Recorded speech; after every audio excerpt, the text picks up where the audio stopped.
सत श्री अकाल। न्यूज़ 18 पंजाब हरियाणा हिमाचल तुसीं देख रहे हो। गौरव शुक्ला मैं हां तुहाडे नाल। पंजाब दी सियासत दे विच इस समय इलैक्शन दा दौर है ते इस चोणां दे मौसम दे विचाले जिक्र बहुत सारियां चीज़ां दा हो रहा है। इत्थे ईडी दे छापे भी पै रहे ने। इत्थे जिक्र पंजाब दे उन्हां मुद्दिआं दा भी हो रहा है जो 2017 दे विच खूब सुर्खियां दे विच सी। खैर सुर्खियां दे विच 2017 दे विच भी आम आदमी पार्टी सी ते 2022 दे विच भी है। ते न्यूज़ 18 पंजाब दी मंच दे उत्ते पहली बार है कि दिल्ली दे मुख्यमंत्री आम आदमी पार्टी दे कौमी कन्वीनर अरविंद केजरीवाल जी और भगवंत मान जी पंजाब आम आदमी पार्टी दे प्रधान ते नाल ही हुण मुख्यमंत्री दा चेहरा दोवें इकट्ठे ने। बहुत बहुत स्वागत है सर तुहाडा। होने वाले मुख्यमंत्री बहुत बहुत मेहरबानी। तुसीं कह सकदे हो। बिल्कुल शुरुआत करांगे, कोशिश करांगे पंजाब दे लोकां दे जिहड़े सवाल ने उन्हां दा जवाब लै सकीए। और क्योंकि आम आदमी पार्टी के दो सब तो बड़े चेहरे अज साडे नाल मौजूद ने तो उम्मीद करते हैं कि हर सवाल का जवाब जरूर मिलेगा। मैं शुरुआत करदा केजरीवाल जी आपसे ही पहला सवाल। 2017 से 2022 आ गया और मेन ऑपोजिशन पार्टी 2017 में आप बन गए, आम आदमी पार्टी पंजाब में बन गई। इस बार मुख्यमंत्री के चेहरे के साथ उतर रहे हैं। मौजूदा स्थिति को आप कैसे देखते हैं और क्या आपको फर्क लग रहा है 2017 और 2022 में जब 20-25 दिन इलेक्शन में बाकी हों? मुझे लगता है कि दो बहुत बड़े फ़र्क हैं। एक तो ये कि 2017 में जब हम आए थे दिल्ली में हमारी नई नई सरकार बनी थी जी, 2 ही साल हुए थे। तो 2 साल में काम तो किए लेकिन उस लेवल के तब तक रिजल्ट नहीं आए थे। आज जब हम पंजाब के अंदर जगह 7 साल हो गए अब दिल्ली में सरकार चलाते चलाते, तो बहुत सारे काम किए हैं दिल्ली में, बिजली, पानी, स्कूल, अस्पताल। तो पंजाब में आज जब हम घर घर जाते हैं, कोने कोने में जाते हैं, तो लोग यही कहते हैं 3 चीज़ें तो पंजाब के कोने कोने में कहीं चले जाओ, किसी के भी घर चले जाओ, 3 बातें तो हर आदमी बोलता है। जी आपने दिल्ली में स्कूल अच्छे कर दिए, यहाँ भी कर देना हमारे बच्चों के लिए। आपने अस्पताल अच्छे कर दिए, यहाँ भी कर देना। आपने बिजली मुफ्त कर दी, 24 घंटे कर दी, यहाँ भी कर देना। तो एक तो ये बदलाव है कि लोग दिल्ली की तरफ देख रहे हैं कि जैसा अच्छा काम दिल्ली में वो यहाँ भी होना चाहिए। दूसरा बड़ा बदलाव है भगवंत मान आज हमारा बहुत पॉपुलर चेहरा बन गए हैं। आज मतलब हर पंजाबी, हमारे विरोधी भी, जिस दिन हमने इनको डिक्लेयर किया अकाली दल वालों के फ़ोन आए, कांग्रेस वालों के फ़ोन है, जो बड़ा शानदार काम कर दिया, इस बार तो हम आप ही को वोट देंगे। सारी पार्टी वाले वोट दे रहे हैं इनको जी। मतलब मैं तो ये भी कहूँगा, जब हमने टेलीफोन लाइन खोली जी तो सुखबीर बादल जी क्या बोले, सिद्धू साहब क्या बोले, यार देख लेना केजरीवाल भगवंत मान को नहीं बनाओगा। तो वो भी मांग कर रहे थे कि भगवंत मान को बनाओ। हो सकता है उन्होंने भी बटन दबाया हो उस दिन, फोन का मिस कॉल करी हो उन्होंने भी कि भगवंत मान को बनाओ। तो हमने सुखबीर बादल का भी सपना पूरा कर दिया, सिद्धू साहब का भी सपना पूरा कर दिया, चन्नी साहब का भी सपना पूरा कर दिया। मेरा छोटा वीर भगवंत मान हुण पंजाब दा सीएम बनूगा। पर ਤੁਸੀਂ ਇਹ ਸਮਝਦੇ ਹੋ ਸਰ ਕਿ ਪਿਛਲੀ ਵਾਰ ਇਹ ਕਮੀ ਰਹਿ ਗਈ ਸੀ ਆਮ ਆਦਮੀ ਪਾर्टी मतलब ਤੁਸੀਂ ਐਡਮਿਟ ਕਰਦੇ हो कि पिछली बार साढ़े तो एक कमी रह गई सी, ਅਸੀਂ सीएम चेहरा नहीं लाने। देखो हर चुनाव अलग चुनाव होता है, हर बार अलग अलग स्ट्रैटेजी बनती है। तो पिछली बार एक स्ट्रैटेजी के तहत गए थे, इस बार अलग स्ट्रैटेजी के तहत गए हैं। पिछली बार और कई सारी गलतियां हुई थी जिससे हमने सीखा है जी। हर पार्टी सीखती है, हर आदमी सीखता है, तो हमने वो सीखा और इस बार उन गलतियों को हम नहीं दोहरा रहे। अच्छा मैं नाल ही ऐड ऑन करना चाहना कि भगवंत मान नूं सीएम चेहरा ऐलानन दा फैसला जिहड़ा सी, जाहिर जी गल है बहुत कुछ तुसी सोच समझ के उसके पीछे बड़ी एक्सरसाइज होनी है, या तुसी पहले तो प्लान किया होया सी कि नहीं भगवंत मान ही होना है पर असी अखीर ते जाके किस तरीके नाल अनाउंस कर देंगे? अच्छा आप मेरे को ये बताओ कि भगवंत मान से बेहतर चेहरा आपको पूरे पंजाब में दिखाई देता है? कोई नहीं दिखाई देता। तो चॉइस तो ठीक है ना। और दूसरी गल, कट्टर ईमानदार है, कट्टर ईमानदार है। 7 साल हो गए एमपी 7 साल हो गए एमपी बने हुए। आज आप पोल करा लो, एक आरोप इसके ऊपर लग गया हो कि इसने गलत काम किया। अब ये जो अपनी कंस्टिट्यूंसी है पंजाब में, तो लगभग सारे ही रेता चोरी करते हैं जो ये नेता हैं बड़े बड़े। भगवंत मान भी कर सकता था, ठेके में पैसे बांध सकता था, एमपी फंड में पैसे बांध सकता था, पता नहीं कितने पैसे कमा सकता था 7 साल में। किराए के मकान में रहता है बेचारा, इतने भी पैसे नहीं हैं। आज पंजाब को एक चीज की जरूरत है, वो है कट्टर ईमानदारी, कट्टर ईमानदारी। ਯਾਨੀ उसमें ਤੁਸੀਂ ਪਹਿਲੇ ਹੀ भगवंत ਸੋਚ मान, ਲਿਆ ਸੀ ਕਿ ਭਗਵੰਤ ਮਾਨ ਨੂੰ उस- ਬਣਾਉਣਾ ਹੈ, ਤੁਹਾਡੇ ਸ਼ਬਦਾਂ ਤੋਂ ਲੱਗ ਰਿਹਾ। मेरा तो जी छोटा वीर है तो मैं तो इसको बहुत प्यार करता हूँ, लेकिन मैंने नहीं चुना, जनता ने चुना। 21 लाख 21.5 लाख वोट आए, उसमें से 93% लोगों ने कहा कि जी इनको वोट दे दो। तो 93% लोगों ने कहा, तो इसका मतलब उसमें अकाली दल वाले भी आ गए, उसमें कांग्रेसी भी आ गए, सारे वोट पा रहे हैं इसको। ਨਿਊਜ਼ 18 ਪੰਜਾਬ ਦਾ ਇਹ ਟਾਊਨ ਹਾਲ ਹੈ ਔਰ ਅਸੀਂ ਬਹੁਤ ਸਾਰੀ ਆਡੀਅנס ਵੀ ਸਾਡੇ ਨਾਲ ਹੈ, ਅਸੀਂ ਉਹਨਾਂ ਤੋਂ ਵੀ ਸਵਾਲ ਲਵਾਂਗੇ। ਪਰ ਪਹਿਲਾਂ ਮੈਂ ਭਗਵੰਤ ਜੀ ਤੁਹਾਡਾ ਰੁਖ ਕਰਦਾ। ਮੁੱਖ ਮੰਤਰੀ ਦਾ ਚਿਹਰਾ ਮੋਢਿਆਂ ਤੇ ਲੱਗ ਰਹੀ ਹੈ ਕਿ ਬਹੁਤ ਜ਼ਿੰਮੇਵਾਰੀ ਹੋ ਗਈ ਹੈ, ਕਿਉਂਕਿ ਸਿਆਸੀ ਭਵਿੱਖ ਭਗਵੰਤ ਮਾਨ ਦਾ ਇਸ ਪੂਰੀ ਇਲੈਕਸ਼ਨ ਦੇ ਉੱਤੇ ਟਿਕਿਆ ਨਜ਼ਰ ਆਉਂਦਾ ਹੈ। ਪੰਜਾਬ 'ਚ ਆਮ ਲੋਕ ਗੱਲ ਕਰ ਰਹੇ ਨੇ ਕਿ ਭਗਵੰਤ ਮਾਨ ਦੀ ਜਿਹੜੀ ਪੋਲੀਟੀਕਲ ਕਰੀਅਰ ਹੈ ਉਹ ਇਹ ਇਲੈਕਸ਼ਨ ਬਿਲਕੁਲ ਡਿਸਾਈਡਿੰਗ ਇਲੈਕਸ਼ਨਸ ਹੋਣਗੇ। ਦੇਖੋ, ਸਭ ਤੋਂ ਪਹਿਲਾਂ ਤਾਂ ਮੈਂ ਅਰਵਿੰਦ ਕੇਜਰੀਵਾਲ ਜੀ ਜਿਹੜੇ ਮੈਨੂੰ ਆਪਣਾ ਛੋਟਾ ਭਾਈ ਮੰਨਦੇ ਨੇ, ਮੈਂ ਇਹਨਾਂ ਨੂੰ ਵੱਡਾ ਭਾਈ ਵੀ ਮੰਨਦਾ, ਐਜ਼ ਅ ਫਾਦਰ ਫਿਗਰ ਵੀ ਮੰਨਦਾ। ਬਹੁਤ ਵਾਰੀ ਸਲਾਹ ਵੀ ਲੈਂਦੇ ਹਾਂ, ਆਪਸ 'ਚ ਗੱਲ ਕਰਦੇ ਹਾਂ, ਪਰਿਵਾਰ ਵਾਂਗੂ ਰਹਿੰਦੇ ਹਾਂ ਅਸੀਂ ਸਾਰੇ। ਮੈਂ ਧੰਨਵਾਦ ਕਰਦਾ ਕਿ ਪਾਰਟੀ ਇੱਕ ਐਸੀ ਪਾਰਟੀ ਬਣਾਈ ਅਰਵਿੰਦ ਕੇਜਰੀਵਾਲ ਜੀ ਨੇ ਜਿਹੜੀ ਆਮ ਬੰਦਿਆਂ ਨੂੰ ਵਿਧਾਨ ਸਭਾ, ਲੋਕ ਸਭਾ ਜਾਂ ਮੁੱਖ ਮੰਤਰੀ ਦੇ ਦਫ਼ਤਰ ਦੀਆਂ ਪੌੜੀਆਂ ਦਿਖਾ ਸਕਦੀ ਹੈ। ਹੋਰ ਕਿਸੇ ਪਾਰਟੀ ਦੇ ਵਿੱਚ ਇਹ ਕੰਮ ਨਹੀਂ ਹੋ ਸਕਦਾ। ਮੇਰੀ ਉਮਰ ਦੇ ਦੂਜੀਆਂ ਪਾਰਟੀਆਂ 'ਚ ਜਿਹੜੇ ਹੈਗੇ ਨੇ ਬੰਦੇ, ਜ਼ਿਲ੍ਹਾ ਪ੍ਰਧਾਨਗੀ ਤੱਕ ਵੀ ਨਹੀਂ ਪਹੁੰਚੇ, ਕਿਉਂਕਿ ਉਹਨਾਂ ਦੇ ਤਾਂ ਰਿਸ਼ਤੇਦਾਰੀਆਂ ਹੀ ਨਹੀਂ ਮੁੱਕਦੀਆਂ। ਸੋ ਸਭ ਤੋਂ ਪਹਿਲਾਂ ਤਾਂ ਮੈਂ ਮੇਰੇ ਵੱਡੇ ਭਾਈ ਅਰਵਿੰਦ ਕੇਜਰੀਵਾਲ ਜੀ ਦਾ ਇਸ ਗੱਲੋਂ ਧੰਨਵਾਦ ਕਰਦਾ। ਉਸ ਦਿਨ ਵੀ ਭਾਵੁਕਤਾ ਤਾਂ ਹੀ ਹੋ ਗਈ ਸੀ ਕਿ ਸੋਚਿਆ ਨਹੀਂ ਸੀ ਕਿ ਇਸ ਲੈਵਲ 'ਤੇ ਜਾਵਾਂਗੇ, ਅਤੇ ਹਰ ਪਲ ਪਲ ਮੇਰੇ ਨਾਲ ਇਹ ਸਲਾਹ ਕਰਦੇ ਨੇ, ਭਗਵੰਤ ਆਹ ਕਰ ਲਈਏ, ਆਹ ਨਾ ਕਰੀਏ, ਐਦਾਂ ਕਰ ਲਈਏ, ਆਹ ਹੋ ਜਾਊਗਾ। ਸੋ ਅਸੀਂ ਆਪਸ ਦੇ ਵਿੱਚ ਕਲੈਕਟਿਵ ਡਿਸੀਜ਼ਨ ਲੈਂਦੇ ਹਾਂ। ਜਦੋਂ ਤੱਕ ਤੁਸੀਂ ਕਿਹਾ ਜ਼ਿੰਮੇਦਾਰੀ ਜਾਂ ਪੋਲੀਟੀਕਲ ਕਰੀਅਰ, ਜੀ ਮੇਰੇ ਲਈ ਪੋਲੀਟਿਕਸ ਜਿਹੜੀ ਆ ਉਹ ਕੋਈ ਕਰੀਅਰ ਨਹੀਂ ਹੈਗਾ ਜੀ। ਅਸੀਂ ਕੋਈ ਇੱਥੇ ਧੰਦਾ ਨਹੀਂ ਬਣਾਉਣਾ ਇਹਨੂੰ, ਮੈਂ ਤਾਂ ਆਪਣਾ ਕਰੀਅਰ ਛੱਡ ਕੇ ਆਇਆ। ਜ਼ਿੰਮੇਵਾਰੀ ਦਾ ਮਤਲਬ ਇਹ ਹੈ, ਜੋ ਗੌਰਵ ਪੁੱਛਣਾ ਚਾਹ ਰਹੇ ਹੈ, ਕਿ ਤੁਸੀਂ ਇੱਕ ਹਫ਼ਤਾ ਪਹਿਲਾਂ ਆਪਣੇ ਸਮਰਥਕਾਂ ਦੇ ਸਾਹਮਣੇ ਬੈਠਦੇ ਸੀ, ਉਹਨਾਂ ਦੇ ਵਿੱਚ ਜਾਂਦੇ ਸੀ, ਅੱਜ ਜਾਂਦੇ ਹੋ ਅਨਾਉਂਸਮੈਂਟ ਹੋਣ ਤੋਂ ਬਾਅਦ, ਕੁਝ ਫਰਕ ਮਹਿਸੂਸ ਕਰ ਰਹੇ ਹੋ? ਦੇਖੋ, ਇਸ ਤਰ੍ਹਾਂ ਦਾ ਕੋਈ ਮੈਨੂੰ ਲੱਗਦਾ, ਮੇਰਾ ਤਾਂ ਪਹਿਲਾਂ ਵੀ ਮਕਸਦ ਉਹੀ ਸੀ ਕਿ ਜਿਹਨੂੰ ਮਰਜ਼ੀ ਚਿਹਰਾ ਲਾਉਣ ਦਿਓ, ਜਿਹਨੂੰ ਮਰਜ਼ੀ ਜ਼ਿੰਮੇਵਾਰੀ ਦੇ ਦਿਓ। ਮੇਰੀ ਤਾਂ ਡਿਊਟੀ ਭਾਵੇਂ ਪੋਸਟਰ ਚਿਪਕਾਉਣ ਦੀ ਲਾ ਦਿਓ ਜਾਂ ਲੁਧਿਆਣੇ ਦੇ ਜਗਰਾਉਂ ਚੌਂਕ 'ਚ ਖੜ ਕੇ ਝਾੜੂ ਲਹਿਰਾਉਣ ਦੀ ਲਾ ਦਿਓ, ਪਰ ਮੇਰਾ ਪੰਜਾਬ ਠੀਕ ਕਰ ਦਿਓ। ਮਾਨ ਸਾਹਿਬ ਮੇਰਾ ਮਕਸਦ ਇਹ ਹੈ ਕਿ ਮੇਰਾ ਪੰਜਾਬ ਠੀਕ ਹੋ ਜਾਏ। ਪਰ ਪੋਲੀਟੀਕਲ ਲੀਡਰ ਸਾਰੇ ਕਹਿੰਦੇ ਇਹੀ ਹੈ, ਪਰ ਜਦੋਂ ਅਹੁਦਾ ਨਹੀਂ ਮਿਲਦਾ ਫਿਰ ਰੁੱਸ ਵੀ ਜਾਂਦੇ। ਨਹੀਂ, ਮੈਂ ਤਾਂ ਨਹੀਂ ਰੁੱਸਿਆ ਕਦੇ। ਮੈਂ ਤਾਂ ਦੇਖੋ 7 ਸਾਲ ਹੋ ਗਏ। ਪਰ ਦੇਖੋ, ਜਦੋਂ ਇੱਕ ਮਿੰਟ ਵਿਜੇ ਭਾਈ, 7 ਸਾਲ ਹੋ ਗਏ, ਪਾਰਟੀ 'ਚ ਬਹੁਤ ਉਤਰਾਅ ਚੜ੍ਹਾਅ ਵੀ ਆਏ, ਕੁਝ ਲੋਕ ਛੱਡ ਕੇ ਚਲੇ ਗਏ ਜੀ, ਪਰ ਆਮ ਆਦਮੀ ਪਾਰਟੀ ਵੱਲੋਂ ਮੈਂ ਕਦੇ ਵੀ ਵਫਾਦਾਰੀ ਪੱਖੋਂ ਮੇਰੇ ਤੇ ਕੋਈ ਇੱਕ ਛੋਟਾ ਜਿਹਾ ਵੀ ਕੋਈ ਇਲਜ਼ਾਮ ਨਹੀਂ ਲੱਗਦਾ ਕਿ ਭਗਵੰਤ ਨੇ ਕਦੇ ਸੋਚਿਆ ਹੋਵੇ ਕਿ ਫਲਾਣੇ ਨਾਲ ਗੱਲ ਕਰ ਲਈ, ਫਲਾਣੇ ਨਾਲ। ਮੈਨੂੰ ਪਾਰਲੀਮੈਂਟ 'ਚ ਮਿਲਦੇ ਰਹਿੰਦੇ ਆ, ਮੈਨੂੰ ਮਜ਼ਾਕ 'ਚ ਕਹਿੰਦੇ ਰਹਿੰਦੇ ਆ, ਤੈਨੂੰ ਤੇਰੇ ਤੇ ਕਿਹੜਾ ਐਂਟੀ ਡਿਫੈਕਸ਼ਨ ਲਾਅ ਲਾਗੂ ਹੁੰਦਾ, ਸਾਡੇ ਵੱਲ ਆ ਜਾ, ਤੈਨੂੰ ਮੰਤਰੀ ਬਣਾ ਦਿੰਦੇ ਆ। ਉਹ ਮੈਂ ਕਿਹਾ ਜੀ, ਮੈਂ ਲੋਕਾਂ ਦਾ ਹੀ ਬਣਾਇਆ ਹੋਇਆ, ਮੈਨੂੰ ਨਹੀਂ ਲੋੜ ਤੁਹਾਡੇ ਪੈਸਿਆਂ ਦੀ। ਸੋ ਮੈਂ ਤਾਂ ਉਹਨਾਂ ਨੂੰ ਇਹ ਸ਼ੇਅਰ ਸੁਣਾ ਦਿੰਦਾ ਹੁੰਦਾ ਕਿ ਆਪਣੇ ਵੱਲੋਂ ਤਾਂ ਦਰਿਆ ਵੱਡੇ ਘਰ ਜਾਂਦਾ ਹੈ, ਪਰ ਸਮੁੰਦਰ ਦੇ ਵਿੱਚ ਜਾ ਕੇ ਉਹ ਮਰ ਜਾਂਦਾ ਹੈ। ਗਰਦਨ ਸਿੱਧੀ ਰੱਖਣ ਦਾ ਮੁੱਲ ਤਾਰ ਰਹੇ ਹਾਂ, ਬੇਸ਼ਰਮਾਂ ਦਾ ਤਾਂ ਨੀਵੀਂ ਪਾ ਕੇ ਵੀ ਸਰ ਜਾਂਦਾ ਹੈ।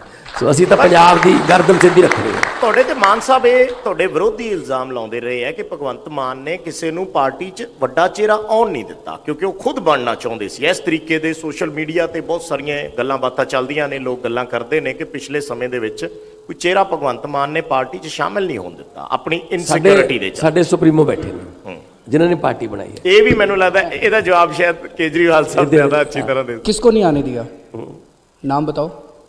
ਜਦੋਂ ਪਿਛਲੀ ਵਾਰ ਦੀ ਸਰਕਾਰ ਸੀ, ਨਵਜੋਤ ਸਿੰਘ ਸਿੱਧੂ ਦਾ ਨਾਮ ਆਇਆ, ਮਨਪ੍ਰੀਤ ਬਾਦਲ ਦਾ ਨਾਮ ਆਇਆ ਕਿ ਉਹ ਤੁਹਾਨੂੰ ਜੁਆਇਨ ਕਰਨਾ ਚਾਹੁੰਦੇ ਸੀ। ਪਤਾ ਨਹੀਂ ਗੱਲ ਕਿੱਥੇ ਰਹਿ ਗਈ, ਉਹ ਤੁਹਾਨੂੰ ਜ਼ਿਆਦਾ ਪਤਾ ਹੋਣਾ ਹੈ। उनसे पूछ के बता दो जी। और जरूरी थोड़ी कि जिनके नाम आपने लिए उनको हम लेना चाहते थे।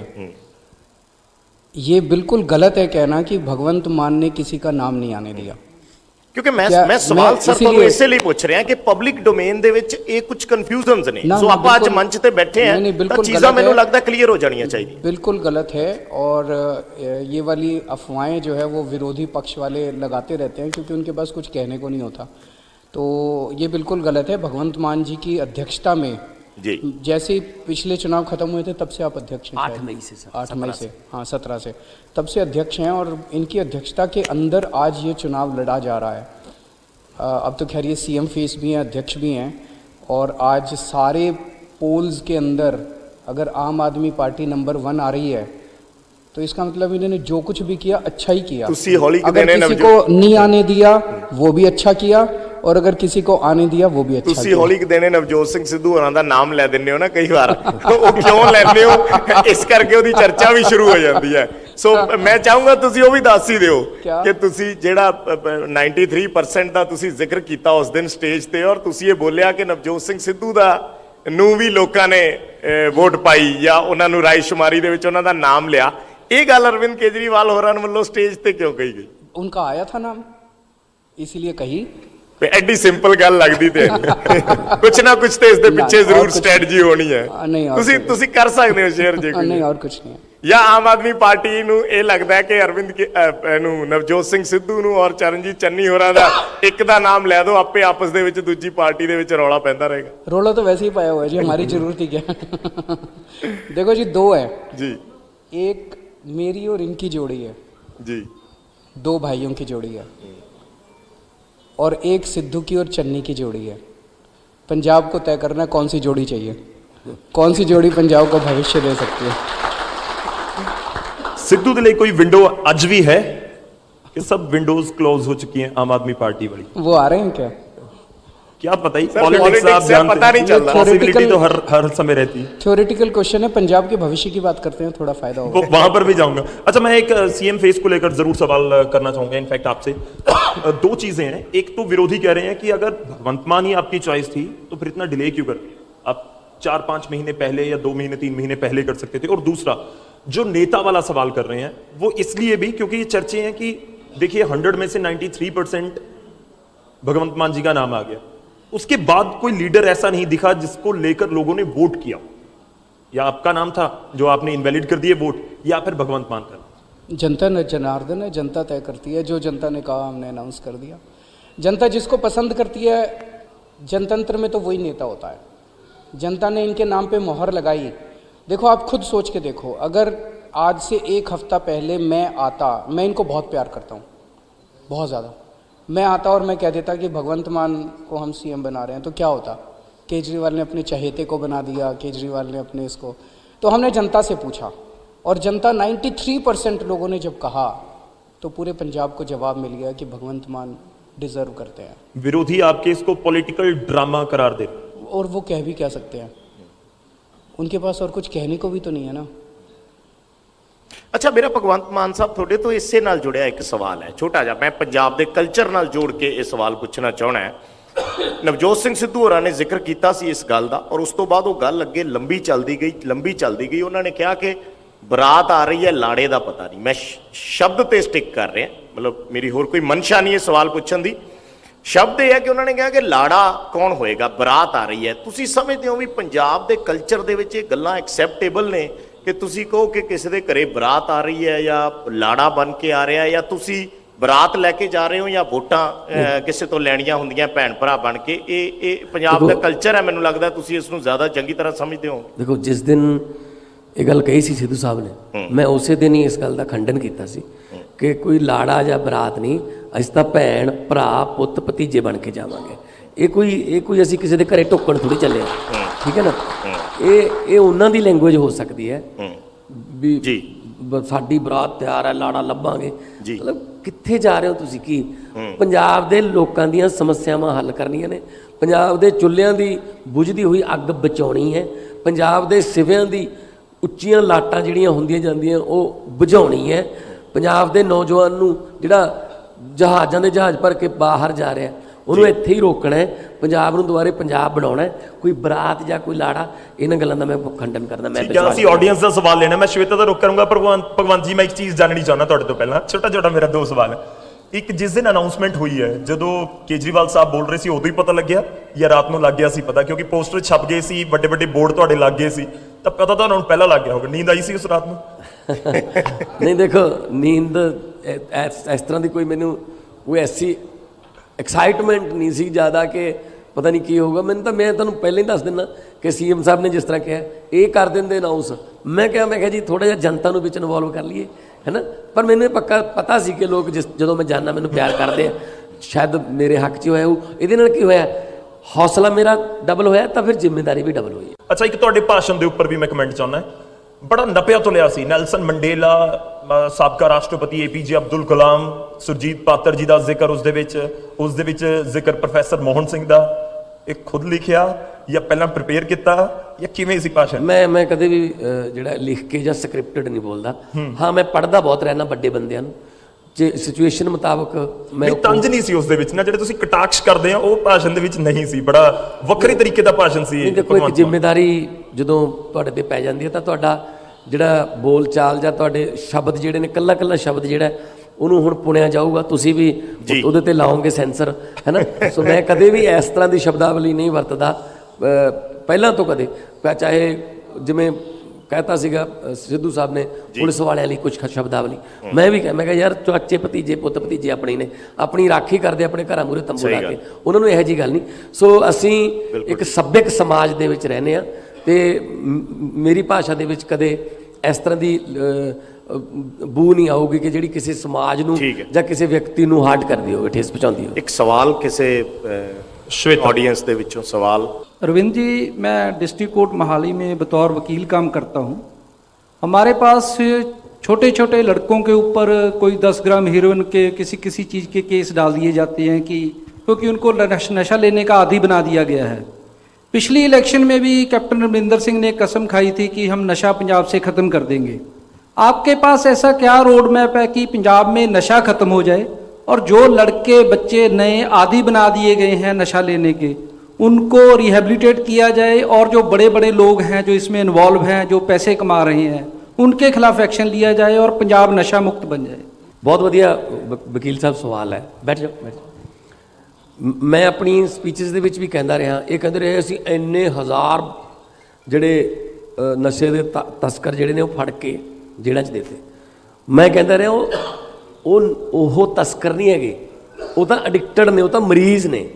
10 ਗ੍ਰਾਮ 5 ਗ੍ਰਾਮ ਵਾਲੇ ਨੂੰ ਚੱਕ ਕੇ ਜੇਲ੍ਹ 'ਚ ਮਾਰਿਆ। ਜਿਹੜੇ ਸਪਲਾਇਰ ਨੇ ਉਹ ਤਾਂ ਉੱਥੇ ਹੀ ਫਿਰਦੇ ਨੇ। ਸੋ ਜਿਹੜੀ ਤੁਹਾਡੀ ਇਹ ਗੱਲ ਹੈ ਨਾ ਰੀਹੈਬ ਵਾਲੀ, ਇਹ ਸਾਨੂੰ ਬਹੁਤ ਵੱਡੇ ਪੱਧਰ 'ਤੇ ਐਕਸਰਸਾਈਜ਼ ਕਰਨੀ ਪਊ। ਇਹ ਸਭ ਤੋਂ ਪਹਿਲਾਂ ਤਾਂ ਰੀਹੈਬ ਸੈਂਟਰ ਬਣਾ ਕੇ, ਉਸ ਤੋਂ ਬਾਅਦ ਚੇਨ ਤੋੜ ਕੇ ਜਿਹੜੇ ਇਹ ਐਡਿਕਟਡ ਉਹ ਤਾਂ ਇੱਦਾਂ ਕੰਬਣਗੇ ਜਦੋਂ ਉਹਨਾਂ ਨੂੰ ਤੋੜ ਲੱਗੀ ਜਾਂ ਉਹਨਾਂ ਨੂੰ ਕੋਈ ਨਸ਼ਾ ਨਾ ਮਿਲਿਆ, ਉਹ ਤਾਂ ਬਹੁਤ ਬੁਰੀ ਹਾਲਤ ਹੋਊ ਉਹਨਾਂ ਦੀ। ਪਰ ਉਹਨਾਂ ਨੂੰ ਸੰਭਾਲਣ ਲਈ ਸਾਡੇ ਕੋਲ ਪਹਿਲਾਂ ਹੀ ਰੀਹੈਬ ਸੈਂਟਰ, ਡਾਕਟਰ ਚਾਹੀਦੇ ਨੇ। ਉਹ ਤੋਂ ਬਾਅਦ ਜਦੋਂ ਉਹ ਇਹਦੇ ਵਿੱਚੋਂ ਨਿਕਲੇ, ਫਿਰ ਉਹਨਾਂ ਦੀ ਨਾ ਕਾਉਂਸਲਿੰਗ ਕਰਕੇ ਉਹਨਾਂ ਨੂੰ ਸਮਾਜ ਦਾ ਹਿੱਸਾ ਬਣਾਉਣਾ। ਕਿਤੇ ਨਾ ਕਿਤੇ ਅੱਜ ਉਹ ਇਸ ਤਰ੍ਹਾਂ ਫੀਲ ਕਰਦੇ ਨੇ ਕਿ ਸਾਨੂੰ ਯਾਰ ਸਮਾਜ ਨੇ ਸਾਨੂੰ ਕੱਢਤਾ, ਅਸੀਂ ਚੰਗੇ ਬੰਦੇ ਨਹੀਂ ਹੈਗੇ। ਸੋ ਉਹਨਾਂ ਦੀ ਕਾਉਂਸਲਿੰਗ ਵੀ ਕਰਾਵਾਂਗੇ, ਰੀਹੈਬ ਵੀ ਕਰਾਵਾਂਗੇ।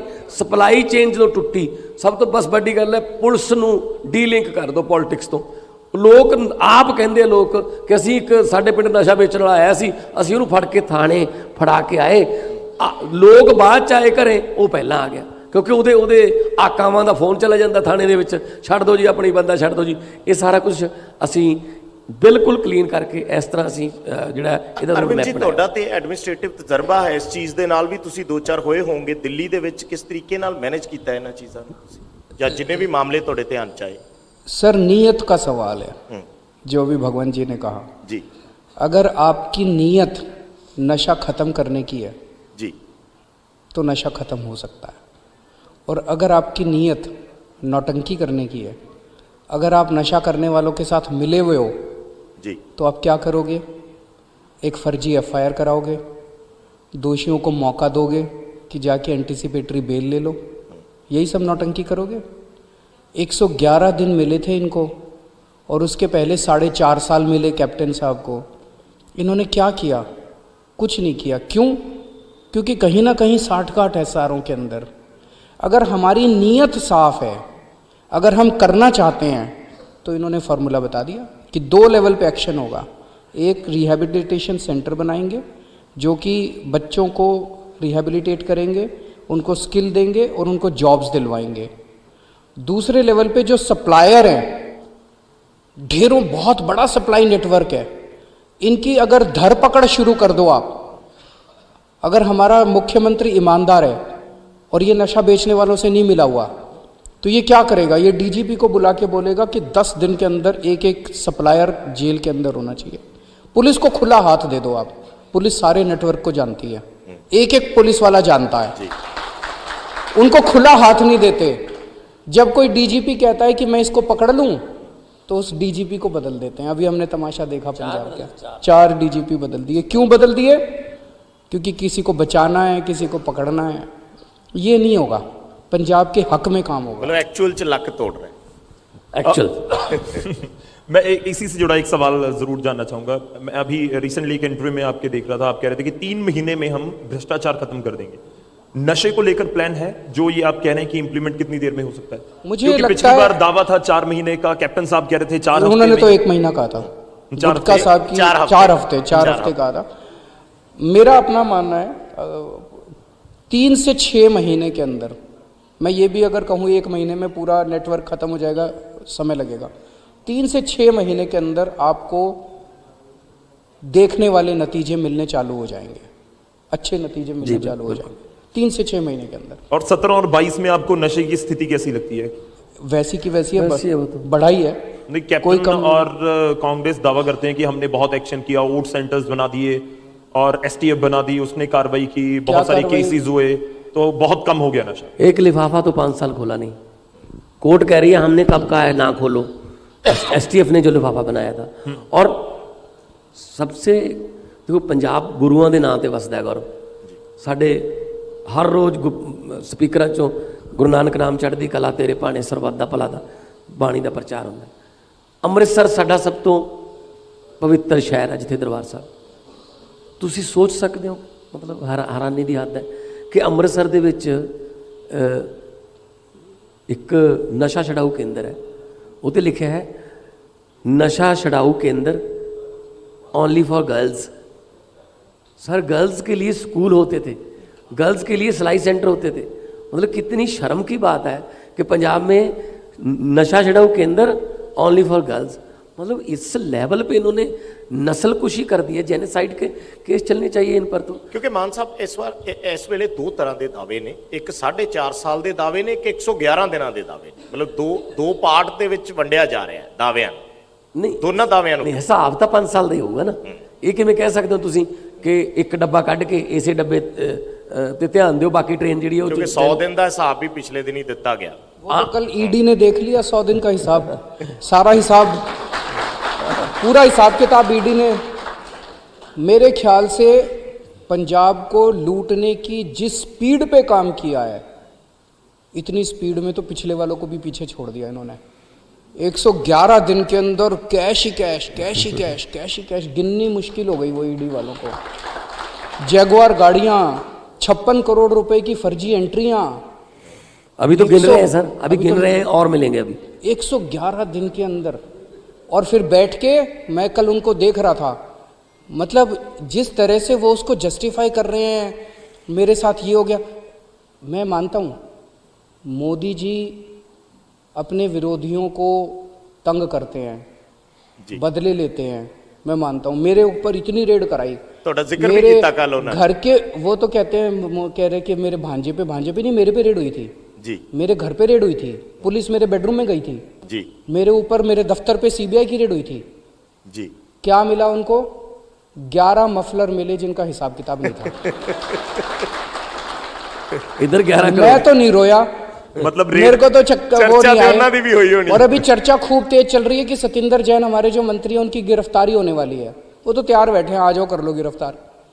पर चन्नी साहब के घर, इनके रिश्तेदार के घर पे जो 10 करोड़ का कैश मिला जी, मैं आज चन्नी साहब से आपके माध्यम से पूछना चाहता हूं, ये पैसा किसका है?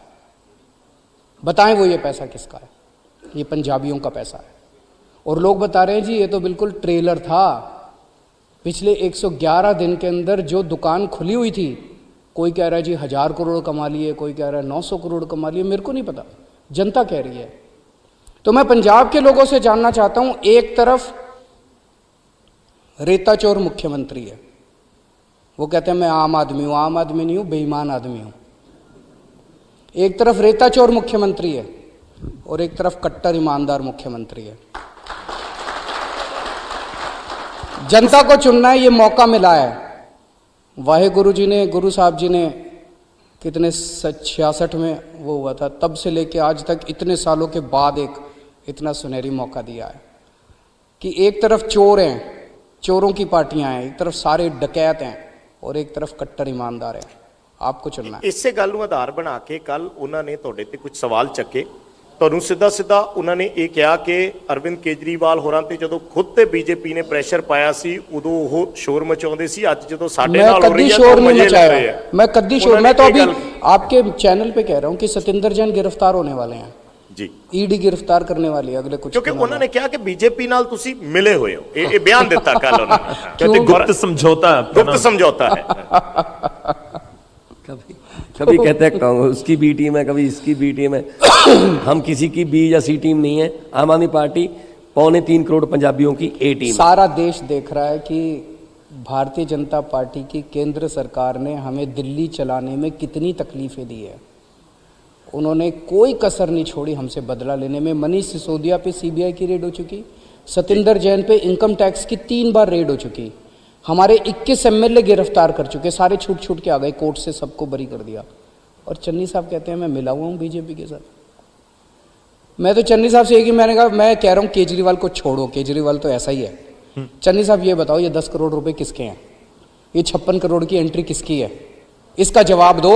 ये तो बच गए, नहीं तो 111 दिन में इन्होंने जितनी नौटंकी करी है, आम आदमी आम आदमी आदमी, पता चल गया 10 दिन पहले चुनाव के ये बेईमान आदमी है।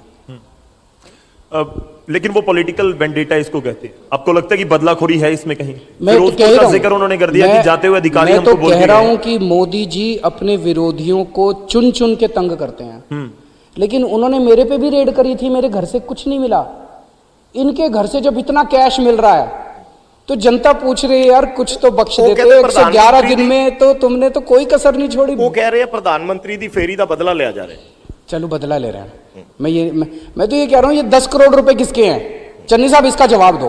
पंजाब ये जानना चाह रहा है कि ये 10 करोड़ रुपए किसके हैं और कितने हैं, कहां रख रखे हैं, रेता चोरी से कितना कमाया।